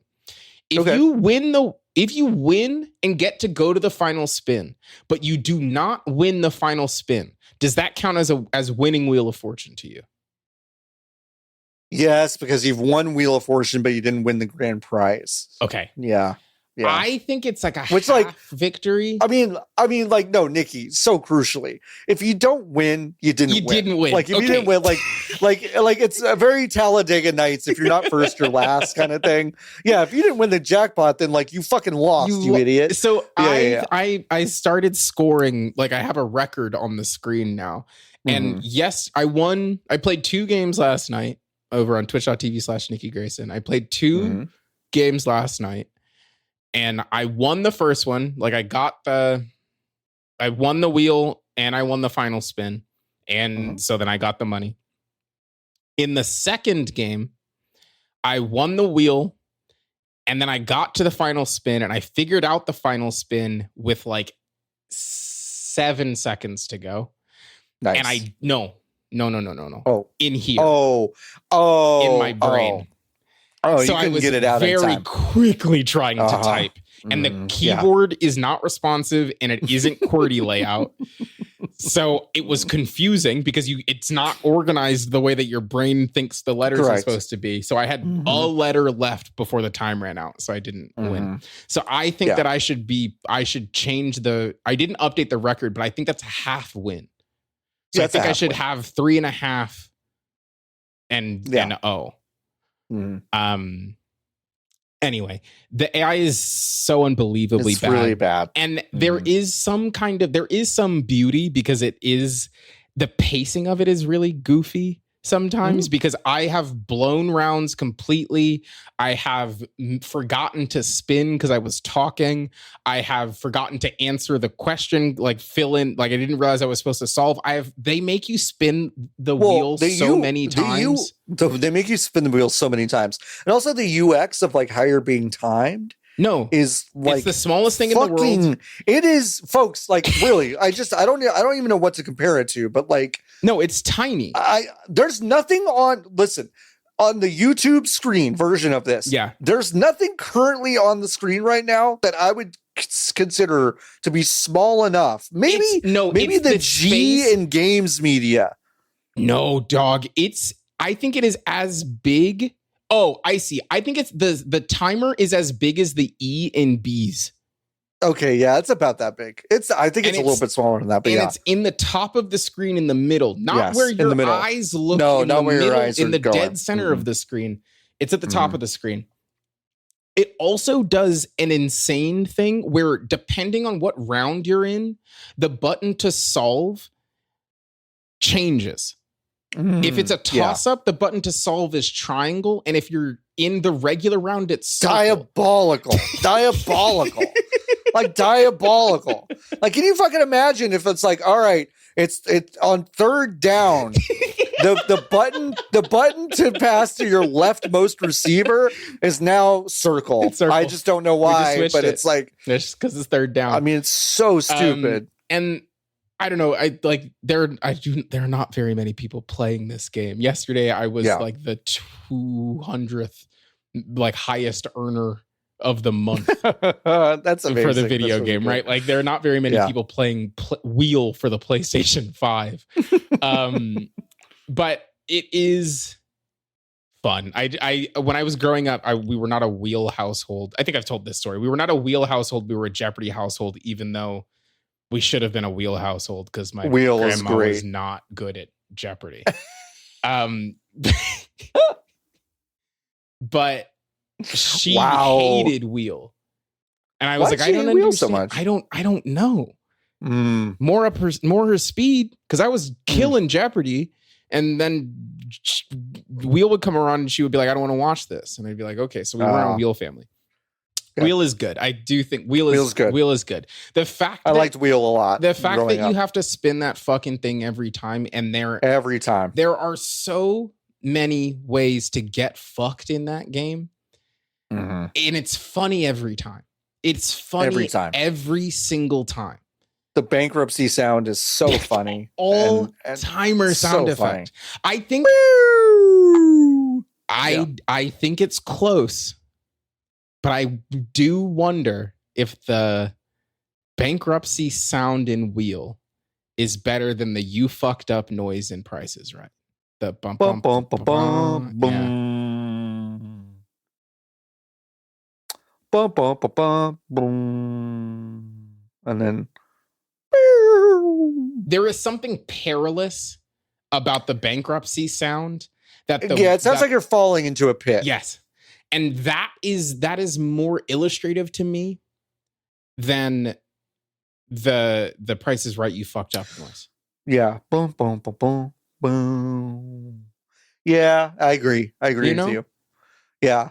Yeah. It's the Wheel sound, the bankruptcy sound is more like, yeah, you made a misstep here. Yeah, you fucked up. Where the boom, boom, boom, boom, boom. It's just like something sad happened in a sitcom. Yes. You know? And it's like, shucks. Like, bummer. Dang, beans. Yeah. But like, when you get the bankruptcy and Wheel, that's it. Yeah, you lost all your money, fucko. You stupid fool. You're in the pit. Yeah. Mm-hmm. The noise that the game makes when it's time for the final spin is good. Like, I don't know. It's just, I think, like good sound effects on this one. It sounds, it sounds the way you want it to. Does it look the way you want it to? No. No, it doesn't. It is the craziest. There are 5 characters in the game. Mm-hmm. The hosts. Yes. Not Ryan Seacrest or Pat Sajak. Not Ryan Seacrest or Pat Sajak. I call him Regis. Mm-hmm. Not Vanna White. It's not Vanna. And then the three players. Mm-hmm. Your character, and then the 2 ones that it seems like it might just generate randomly before it starts every time. And they all look crazy. They all look like they have fallen off of the truck that the Xbox 360 avatars. Yes, they do. It's really, and it's not even uncanny. They're just bad character models. Like, I don't know where you find character models that look like that. So I've been playing a lot of Wheel. I'm trying to stream Wheel pretty regularly. At around the slot that Wheel comes on TV. So, which is great. If you want to watch Wheel but don't have television. Yeah, no. I know. Like, Wheel, it's one of those prestige shows that, like, if you don't have Wheel Plus, you have to have BritBox Premium to watch Wheel. I know it's an American show, but for whatever reason, that's the only place it is. How? Oh, like, is it on a streaming service? Like, let me go to justwatch.com and go to Wheel of It's on Fortune. Hulu and Peacock. and Philo. I'm sorry. There's no way. I'm sorry. Hold on a second. Wait. There's no way that that's true. 1 second. That's as of 4 months ago. There's sorry. Yeah, that's as of last month. Okay, but there, like, I'm looking at something very specific that I'm like, there is absolutely no way that this is true, and I need to go check and see. I'm logging into my Peacock account right now. You couldn't stream Wheel next day on Hulu until a month ago? That's nuts. Why the fuck am I? Sony, what do you mean? Is Vanna White Canadian? I believe so. No, I don't know. I have no idea why I said that. I'm not sure. I'm not sure if she is. No, South Carolina. Okay. So not even a little bit. I don't. What the fuck is happening? I'm trying to get into. What are you trying to look up? Okay. It says on Just Watch that I can watch 15 seasons of Wheel of Fortune on Peacock. Yeah, that's right. What? Yeah. Like of a game show? I could just watch. That seems so crazy. No, yeah, there are 43 seasons. Well, okay, on Hulu, there are they have 16, 17, 18. This is insane. On Hulu right now, if you wanted to watch Wheel, they have 16, 17, 18, 28, 37, 38, 39, and 43. The other one's Lost Media. The other one's Lost Media? That's incredible. How many Jeopardies do you get? Wow, yeah. So Peacock. Wait. Can you name some of the Hulu seasons? Yeah, for again? sure. Is it different? That's what I'm trying to see. Okay, that's this season. Yep. 39. 38. Yep. 37. 7, 6, 3, 2, nope. 1. So Hulu goes from 37 to 28. That's okay. So just fill in the gaps because you got 36, 33, 32, 31, 30, 28, 27, 26, 25, 23, 21. Where to watch every episode of Wheel of Fortune? I want to watch every episode. Got to bring back Crackle. I think you could watch it all on Crackle in the past. And all the Peacock seasons, they only have like 5 to 10 episodes in them. That's interesting. They call it America's Game because it is the it's the most watched syndicated program and has been since they started the TV show 43 years ago. God, Pat was so fucking old toward the end here. Yeah, he looks bad. Wow. He looks bad. Wow. He looks bad and Pat pissed. Was so old. Yeah. You certainly did. Someone won $1 million this week. I did. I saw that. That was amazing. What was weird about it is that she won. They usually do this thing where you win the thing, and then there's this drama. While you're celebrating, there's this kind of drama of like, what's in the prize thing.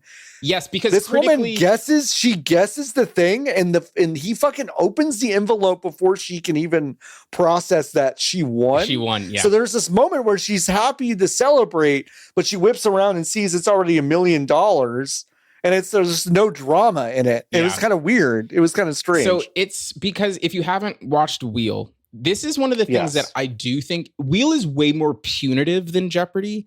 There's nothing. Yeah, it is. Jeopardy is embarrassing in a way that Wheel isn't. Just from like a game theory perspective, because Jeopardy is embarrassing because you are expected to be smart on that show. Right. So when you fuck up, then everyone knows that you're not actually that smart. Yeah, you're dumb. Right. And on that show, you can go into the negative, which is funny. Yeah, it's just like super you funny. Lose money when you get a thing wrong. And also, if you just answer the question and not frame it in the form of a question, you don't get it. You don't get it, which is so funny to me. So, like, there's a lot of bullshit trappings around it. Okay. On Wheel, first of all, there's like half of the fucking slices will kill you. Yep. Take everything, stop you from playing. You have to, all of your shit has to stack. Yeah. It has to stack. If you get half a car, you need to get the other half of the car. And then you need to win the last thing to win the car. If you land on the $1 million slice, you have to keep the $1 million slice the entire game. Entire time. You can't get a bankrupt. You can't lose a turn because you'll lose it. And then you have to spin a second wheel. And then on that second wheel, you have to land on the $1 million. And then you have to solve the puzzle. Yeah. To win the $1 million. A lot has to happen. It is, Mr. Beast will give you more for less.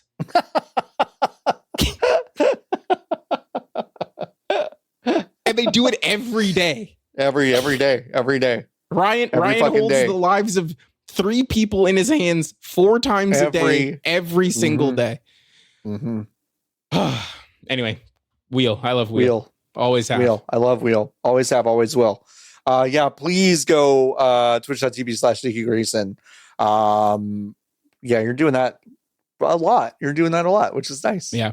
I'd love to see it. Though I'm just now watching the $1 million. It's not even a hard fucking puzzle. No, it wasn't a hard one. Unbelievable. I wish that was me. Yeah. Not as cool as hurried wall tuts.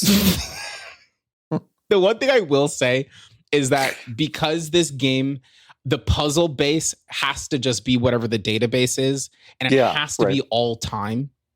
Yeah. Which means that you get some that don't make any sense. Yeah. They would do some puzzles that were definitely timely. Yeah. Now it's hard. There was the Jeffersons was an answer to one yesterday that was, it was like old TV. And it's like, for sure. When you wrote this in the 90s, when this puzzle came up in the 90s, then that would have made sense. It is 2025 now. I don't know. Like, I know what the Jeffersons is, but I'm not thinking of it.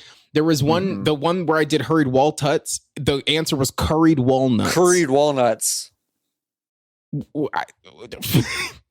I don't know. But that's why it's good. I think that's why this video game is really good, because it's silly, some of the puzzles. I love Wheel. Yeah, I'm like, how old is curried walnuts? Anyway, it doesn't matter. Let's answer some Hive questions. If you want to go to vgbs.com/join, please go there right now. Right this second, no matter what you're doing, if you're driving, if you're flying, if you're walking, if you're in the middle of a meeting, go to vgbs.com/join. Join the Hive. You can go to the Hive section of our Discord. Go to Hive questions. You can ask us a question every single week. We have a little bit of cleanup from last week that I did want to cover. Craze asks, does goatee season matter? Less so now than it used to. Less so now, but you know what? I think it does. Like, it's fun. No, for sure. I listen. I think there are 2 times of the year where it is fun. Well, I guess it's always fun to do this job, is talk about video games. But there are 2 times of the year where I think the industry does have artifice enough to be goofy and celebratory. And it is in June around Summer Game Fest, and it is around the Game Awards, which is Game of the Year season. And I think that, like, those, as stratified and as broken as this industry is, as a person who has been lucky enough to be in it for as long as I have, I always look forward to those times of year, and they do feel special. So do regular people care about it as much anymore? Couldn't tell you. Don't think so. I don't think so. Do I care about it? Yeah, it's deeply meaningful to me.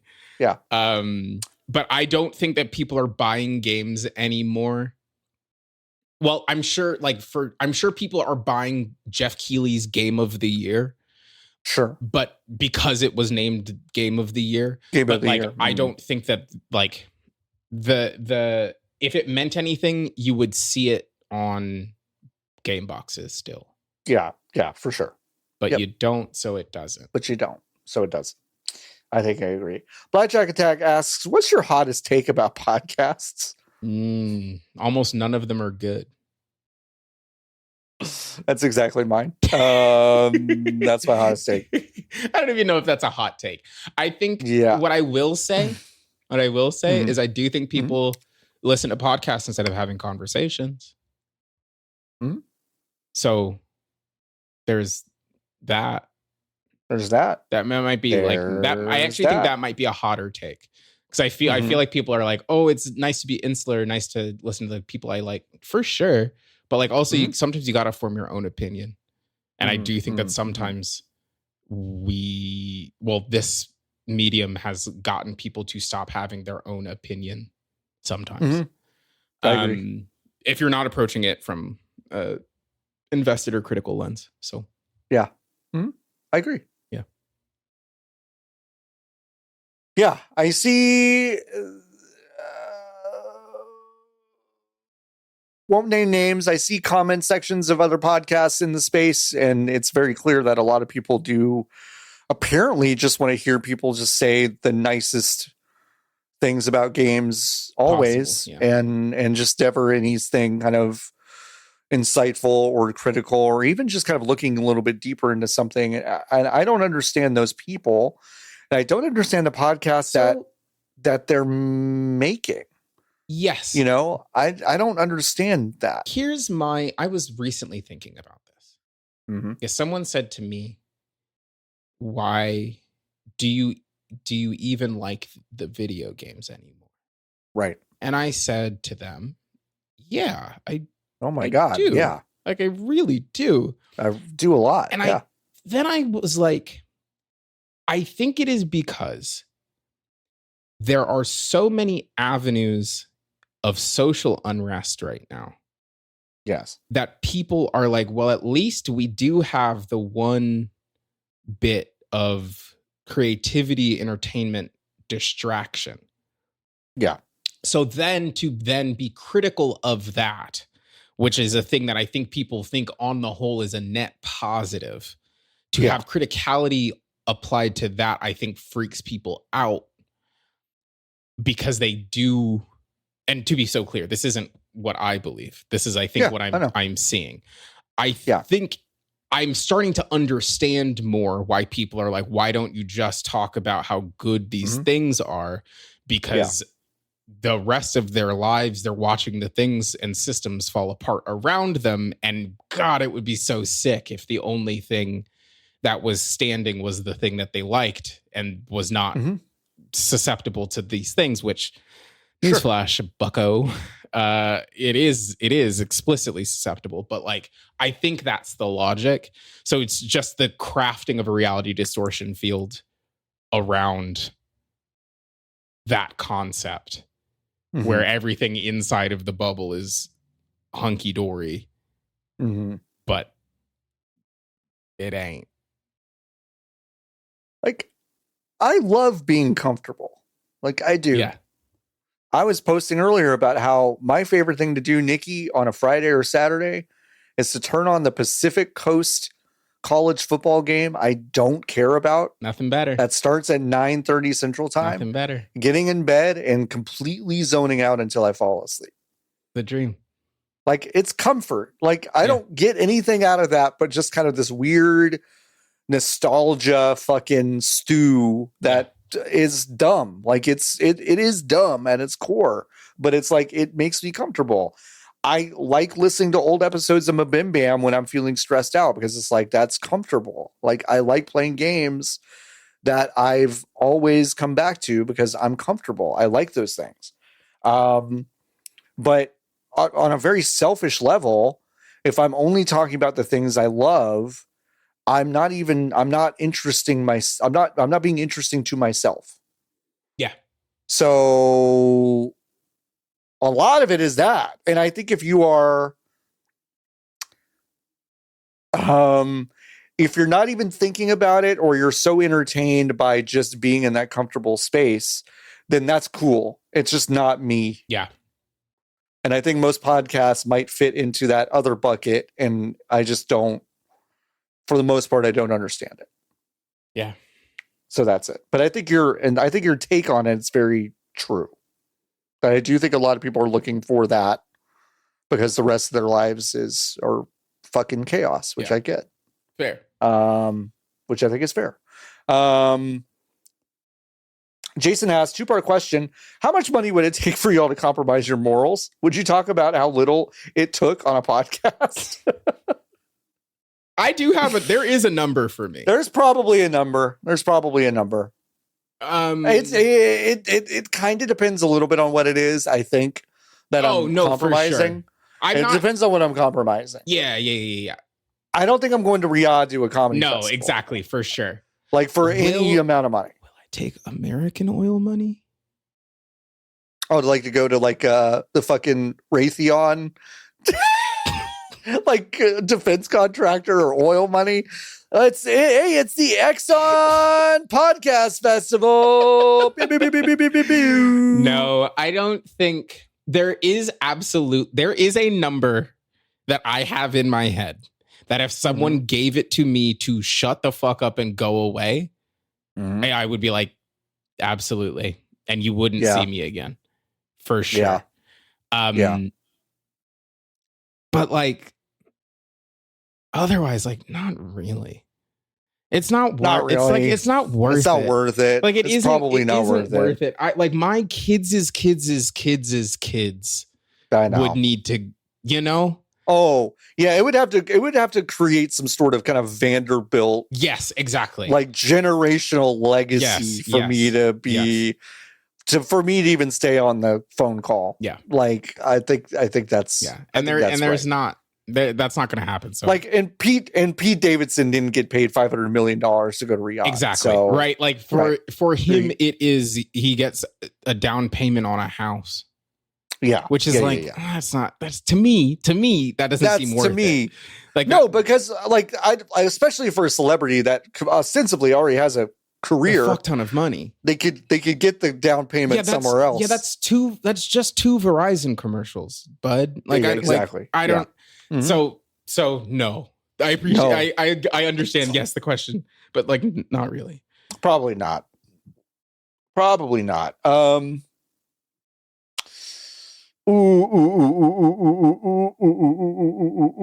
Lucky Hyena, when's the last time you shot off fireworks? And what's your favorite?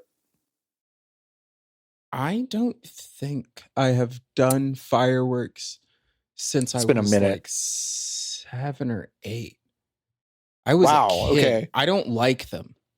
I don't like them either. I did used to like them. Yeah. The last time I did it, I was probably 24, maybe, and it was in the parking lot. It was in an empty parking lot behind the Tom Thumb in Plano, Texas, at Park and Preston. And I set off some fireworks with a couple people, and they were just kind of loud, fuck off, whatever. Yeah. For whatever. I don't love fire. I mean, as a person that has dogs, I don't love fireworks now. Yeah. In a way that I'm almost annoying about. Sure. I think if you have dogs, or let's say you know someone with PTSD, I think when you know that situation, it's harder to be excited about fireworks. There are still, when I drove around LA and I was in the hills once on 4th of July and I could see all the different displays all over the city going off at once, that was really sick, actually. Yeah. But from a very pulled back, like, I'm in the Goodyear blimp with Tom Brady kind of way. Like if I really am in that situation, I'm like, fuck this. Like, I don't know. It kind of sucks, but like, I don't know. That's how I feel about it. Yeah. I don't think that people should have fireworks, but professionals, I think, should continue to have access to them. Is basically where I'm at. Like, that's pretty much where I am. Like every professional, like fireworks show I've seen has been fun. Yeah. Right. Like even if they're shitty, they're fun. And I like the ones that like they explode, but then like they do the delayed sparkles. Yeah, and they come out afterwards. Those are that's kind of fun. That I don't know. Listen, the globe's largest purchaser of explosives is Disney. Yes, but they have big fireworks that don't make noise. They do they just don't sound. They are huge, big, and they do not sound as big as they are. And I don't know what that is, and I don't know why the technology hasn't come to the streets yet. Probably because it's expensive. It's expensive. But yeah, that's where I'm at on fireworks.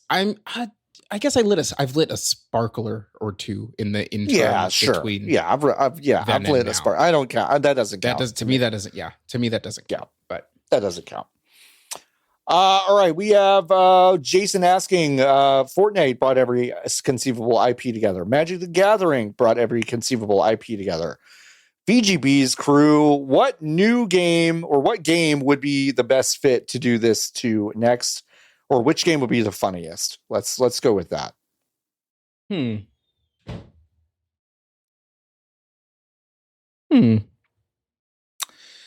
I'm shocked that there is not in 2K or Madden a celebrity mode. You know, 2K used to be good at that. Yeah. But like 20 years ago, they were good at that. Yeah. But like, it's shocking to me that there isn't that. Like they aren't scanning celebrities in like not to be crazy, but like it is nuts that there is not like a New York Knicks fans team that is Ben Stiller, Timmy Chimmy, Spike Lee, Jon Stewart, and that other guy who I think is part of Red Hot Chili Peppers but isn't. John McEnroe. He's a tennis man. But every time I look, John Mac. I know that, but what does that have to do with Red Hot Chili Peppers? When I see him, I think he looks like Chad. What's his face? The drummer. Yes, he does. Yes, and I see him, and I say, "That's the." Wow. Oh wait, no, it's not the Red Hot Chili Peppers man. No. That's the tennis guy. No, fuck, that's really funny. Yeah, no, not him. Yeah, and then like Jack Nicholson, Diane Cannon. Yes. With Lakers team, the Lakers guy with the necklace, like Jay-Z. Yeah. See, the thing about Jay-Z is that he can be on any team that LeBron has played for, and like that's kind of a cool perk of his. Yeah, that'd be cool. That'd be sick. That'd be great. I would say like NFL or NBA Street would be like the funnest. Thing to just be okay. Now it's fucking whatever. Link is here with celebrities. And, I don't know. I think that'd be fun. Sports is great. Lovic asks if you could force any individual. Okay, let's go with forcing. But if you could force any individual to come on the pod, who would it be? Force? Who can we think of who would have to be here against their will? No. I don't know. LeBron would be fun. LeBron would be fun. If we could just be like, LeBron, you got to come on the podcast. Like, you just have to. You got to come on the show. You have to come on the show. Isn't it crazy that LeBron doesn't do more Make-A-Wish? Yeah, you know what? It kind of is. Isn't it crazy? Do you think he said no to them? Do you think he's like, no, I've got a max? Because Cena didn't put a max on it. No. He was just like, by the way, don't you think he thought about it at some point? Oh, I'm sure he did. First year, that first year where he's like 580 in 1 year? No way! Like, I bet he thought about it at one point. Yeah, no, there was a gulf where it was really cool, and then it wasn't cool, and then I think it did turn back around to being cool. But I think the part where it wasn't cool was quite a while. Before it was he individually has done the most Make-A-Wishes of any entity or person on the planet. I think that in-between phase was tough. But yeah, I think LeBron is my guess. My answer. I would love to have him on the program. Listen to him talk about that fucking candy mobile game that he advertises on TV. Oh, yeah. What's it called? I think you know what? I think I want Kiki Palmer on this show. Yeah, no, I think that would be awesome. She'd be really fun. Yeah. Talk to her about Monopoly Go. Or Lupita Nyong'o, because she went on Conan O'Brien. I think it was her first. I want to get this right. I think it was Conan. She was on her first U.S. appearance on a talk show, and she talked about Final Fantasy VIII. Awesome. Which is, I would love to talk to her about that. That would be amazing. Fonk asks, a horse is basically heavy machinery, right? Yes. It is. Jason asks, do you believe in life after love? Yeah. Yep, I do too. Okay. Yeah. Light Attack asking, you have to create a team of wrestlers, living or dead, to compete on and hopefully win an episode of Family Feud. Who's on the team and who's the captain? Should we do back and forth? Yeah, let's do back and forth. It's a draft. Okay. Do you want the first pick? How do we determine who gets the first pick? First pick you is can the go captain. First. Oh. Mm-hmm. I decided.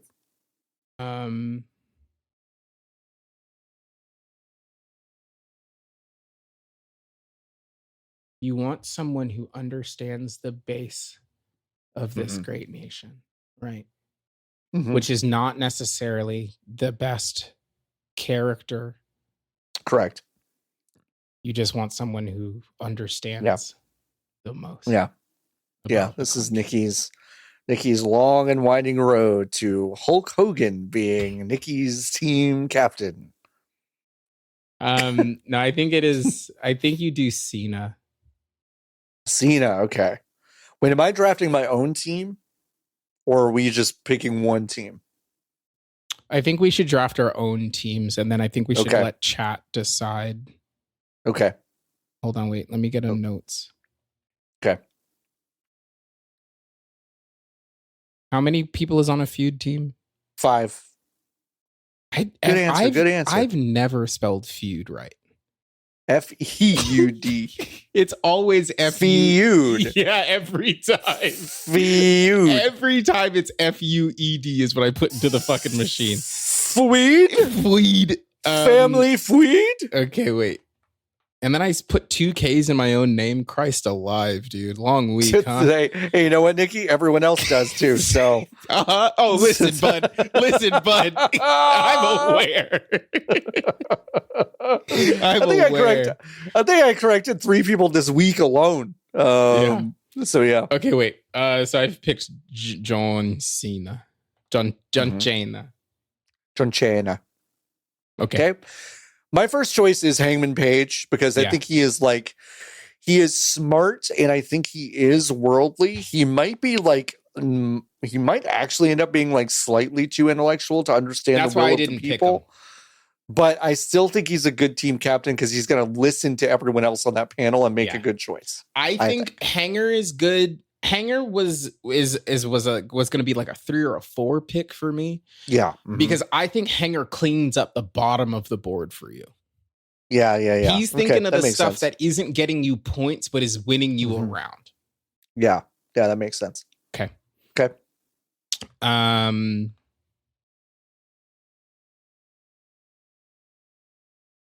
The thing is, they kind of have to be American. I don't know if that's true, but sure. Okay. I think I guess maybe not. Give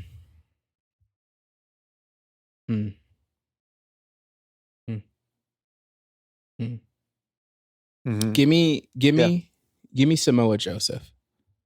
That was going to be my second pick. Because I think Joe would be really good. Yeah. I think Joe would be really, really good. Okay. All right. Got to call an audible here. I'm going to say, I'm going to say,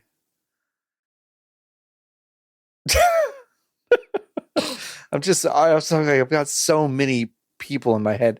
No, for sure. I'm going to say Stone Cold Steve Austin. Okay. I think that's a good pick. Okay. Mm-hmm. I think he'd be pretty good.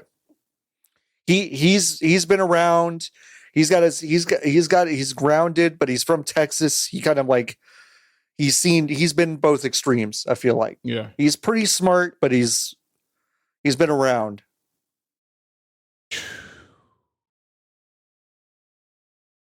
They can't be too far from. Give me Dominic Mysterio. Dirty Dominic. I think that's a good sleeper choice. I do think that's a good sleeper choice. I think I could have gotten him later for less, but yeah. I'm gonna say in that vein, I'm gonna say Eddie Guerrero.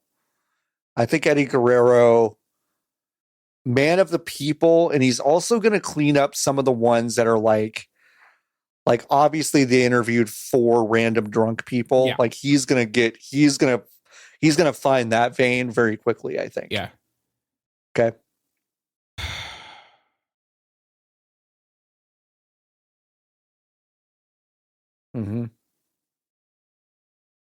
Give me Stoke. Okay, Stokely Hathaway. Yeah. All right. That's good. That's a good choice. I like that choice. That's a good choice. That's a solid choice. I'm gonna say because you had said they gotta be American, but whenever I see this person give an interview, yeah, I think she'd kill it, and I think it's Toni Storm. I think Toni Storm would. I think Tony's because she talked about Master of Disguise on a podcast like 3 weeks ago in great detail. And so I think she's been around America and American culture enough that it's gonna work out. Yeah. It's gonna work out. I get one more. Yeah, you get one more. Take Willow. Oh yeah. Willow Nightingale. Yeah. I have a feeling she'd be really good at the yell down the aisle questions of just like she'd come up with the best one of those. I think that's a solid final pick. I'm going to take Bobby the Brain Heenan as my final. That doesn't seem manager. Fair. He's got the brain in his name. He's got the brain. Often would play dumb on commentary, but was very clearly one of the smartest people that's probably ever been in wrestling. So, had an open disdain for all of the kinds of things that I think he would have to kind of claw in the dirt for to win at Family Feud, but he knows them well enough that it'd be fun to kind of hear him say those things. I think he would be a good pick. So there we go. Those are our teams. Well, I'm going to put this in the Discord. Yeah. We'll put it up. And you vote. I'm going to put it in right now. Hold on. I have questions. Where is it? Blackjack, it's up on October 2nd. Yep. Okay, so I took the screenshot. Whoa. I took the screenshot and it didn't. It didn't go. It didn't go. Nope. Interesting. There we Interesting. Go. Okay, they'll figure it out. There we go. Vote A or B. They'll figure it out. All right, we have a couple more. Soy Socks asks if you could have a perfect movie theater experience with the film of your choice, what would you pick and what concessions would you get? So I can eat anything? I read this question and I had the same thought, right? Like I'm like, is it eating anything or is it concessions? I think maybe it is more fun if it's concessions because I think it's more fun if it's concessions as well. Because if I could eat a beef Wellington while I watch a movie, like great. But okay, so I want chicken tenders. Okay. And some fries. And then next to me, I want one of those next to me and critically behind me. I want one of those like Popcornopolis tubes of AMC popcorn. And I want a little bowl that I can then just kind of reach behind me and turn the knob to fill it. And I don't have to see how much popcorn's in the thing. And I just fill that up until I'm good. And then I close it and I put that on in front of me. And I can keep going back and forth for as much popcorn as I want, but I'm not presented with it all at the same time. I think I have a double gin and tonic. Wow. Okay.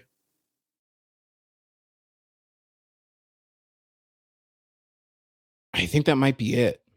Yeah. I'm much simpler. of Coke Freestyle with the cherry Coke. Mm-hmm. What's the movie you're seeing? Oh, Final Fantasy, The Children Within.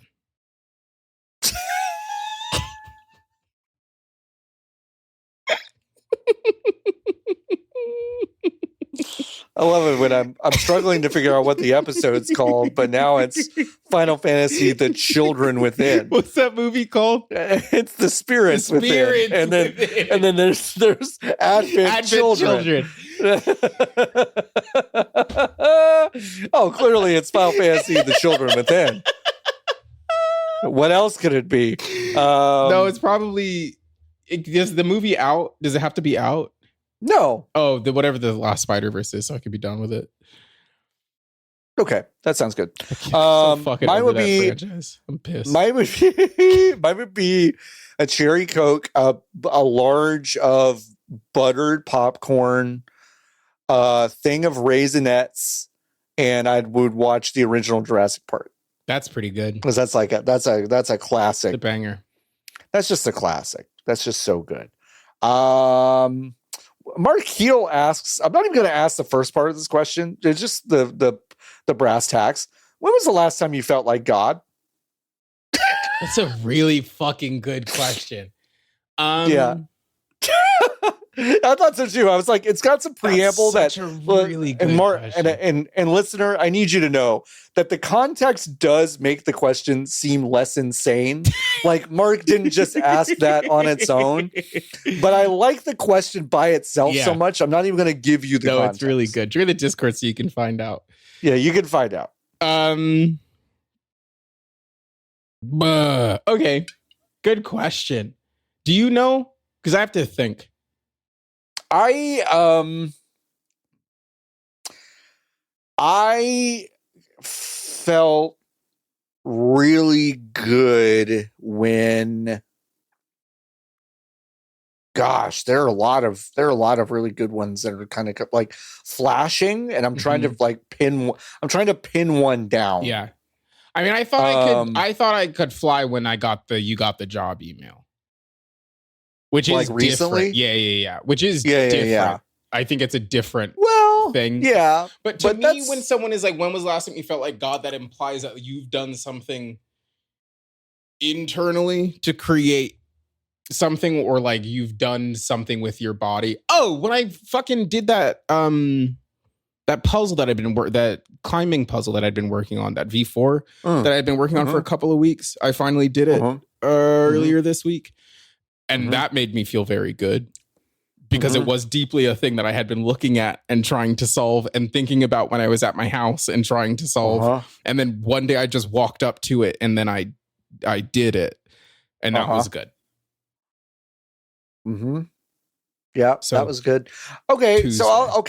All right, here's a good one. When I was in St. Louis in 2009, I was at my friend's wedding, and the night before we went out for his bachelor party, and his bachelor party really just consisted of hitting multiple locations where we were drinking at every single one, including a whiskey tasting bar.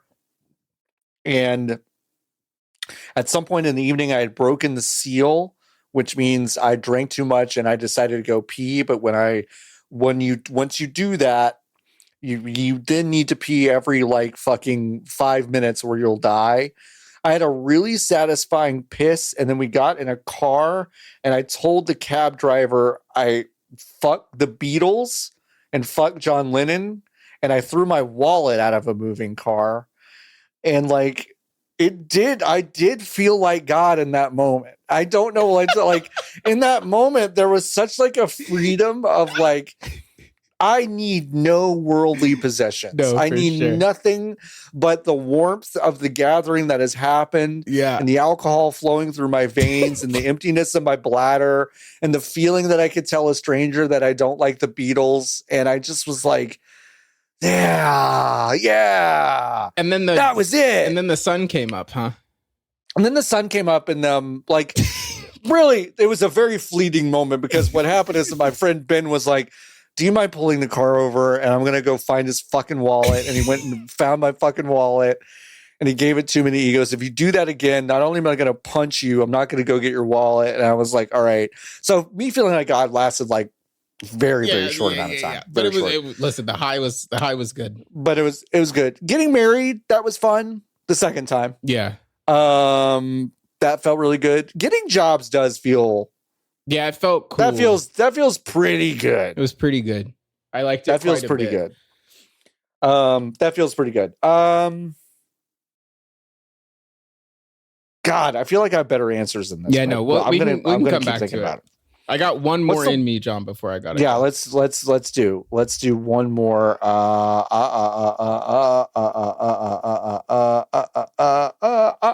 What's the best field trip you went on in school?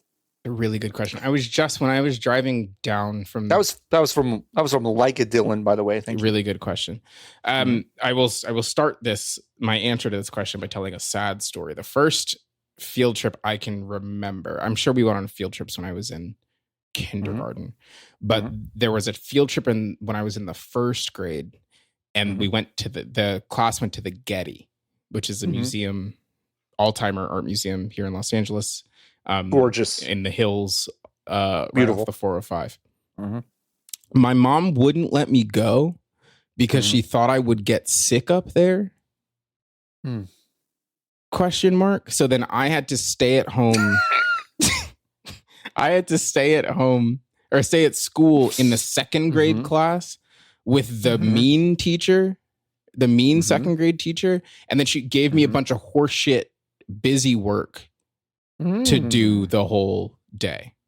And then everyone came home and they had a fucking blast at the museum. And I still kind of harbor ill towards the museum. It's not the museum's fault, but because of it, I have not been to the Getty very many times.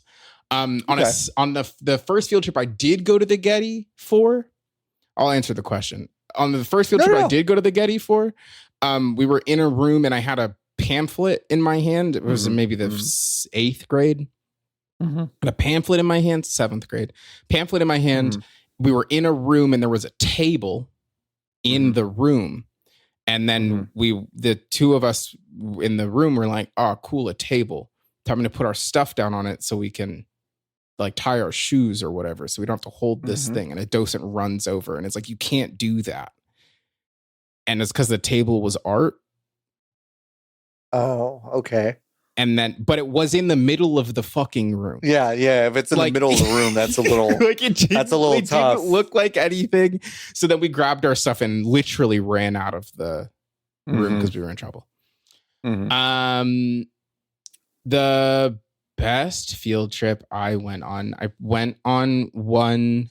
I have a big memory of going to the Cabrillo Aquarium when I was in the 2nd grade or 3rd grade that I really liked. It was like cloudy that day, but I remember touching a lot of stuff. That was really cool. And then we went to the Monterey Bay Aquarium on our 8th grade trip, which I really liked. Ooh. It was like a week-long drive up the Wow. Up yeah, I was about to say that's a big trip. Yeah. So that was cool. That's cool. We didn't really do that many field trips in high school because we didn't have any money. It was a private school that was poor. Yeah, which is a really funny combination, really funny combo. Yeah. Okay, I guess mine. I think it was in elementary school when I went to the Dallas Morning News. That's cool. And saw how they worked, and I think I believe this is true, but again, can't stress this enough. Might be one of those Travis McElroy saw all the fucking film equipment in the screen thing. I want to say we saw the machines working to print the stuff. That tracks. That seems like you would have done that. Does it? In the middle of the day? In the middle of the day. Evening edition. In the middle of the day? I don't think they did that. That they haven't done that. No, that was an old New York thing. That's not like I don't think that's a Dallas thing. And anyway, I'm pretty sure we did see the machines working, but they might have just run them for us for like a moment. But I was also led to believe by other things I've seen that running those machines is unbelievably expensive. Yeah, it is. So that's cool. I might have just made up all of that. It was the 90s. It was the 90s. was free. People were throwing good money after bad all the time. My grandpa asked me on the phone yesterday if I had checked the penny savers for an apartment. That is fucking awesome. And I didn't really have the heart to tell him. You didn't have the heart to tell him that it's not 1987? No, I didn't. I said, oh, look. He's got other stuff, you know? That's awesome. That's awesome. That's awesome. I'm going to be like, just as a side note, when a loved one has like dementia or something, the thing you're really supposed to do is more or less play along with them, you know, just kind of play in that space. Nikki, I am terrified of that moment. Because I like if one of my grandparents had told me check the penny saver, I'm going, hey nanny, what the fuck are you talking about? Billy, I love you so much. You're my precious grandmother, and I love you. But like, what planet do you think you're on, Billy? No, what do you think is happening? Oh yeah, I'll check. So that's awesome. You're a great grandchild. I'll try. Go to vgbs.com/join. Please join the Hive. It's a great way to support us in the podcast. And yeah, go to Nikki, do you have anything to plug? Nah. Not a thing. You know what? Same here, actually. Not a thing. Not a damn thing. Not a darn thing. It's dark Folks, now.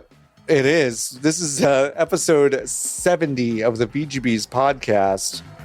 I want to thank you for being here. We will be back again soon. But until then, keep on buzzing.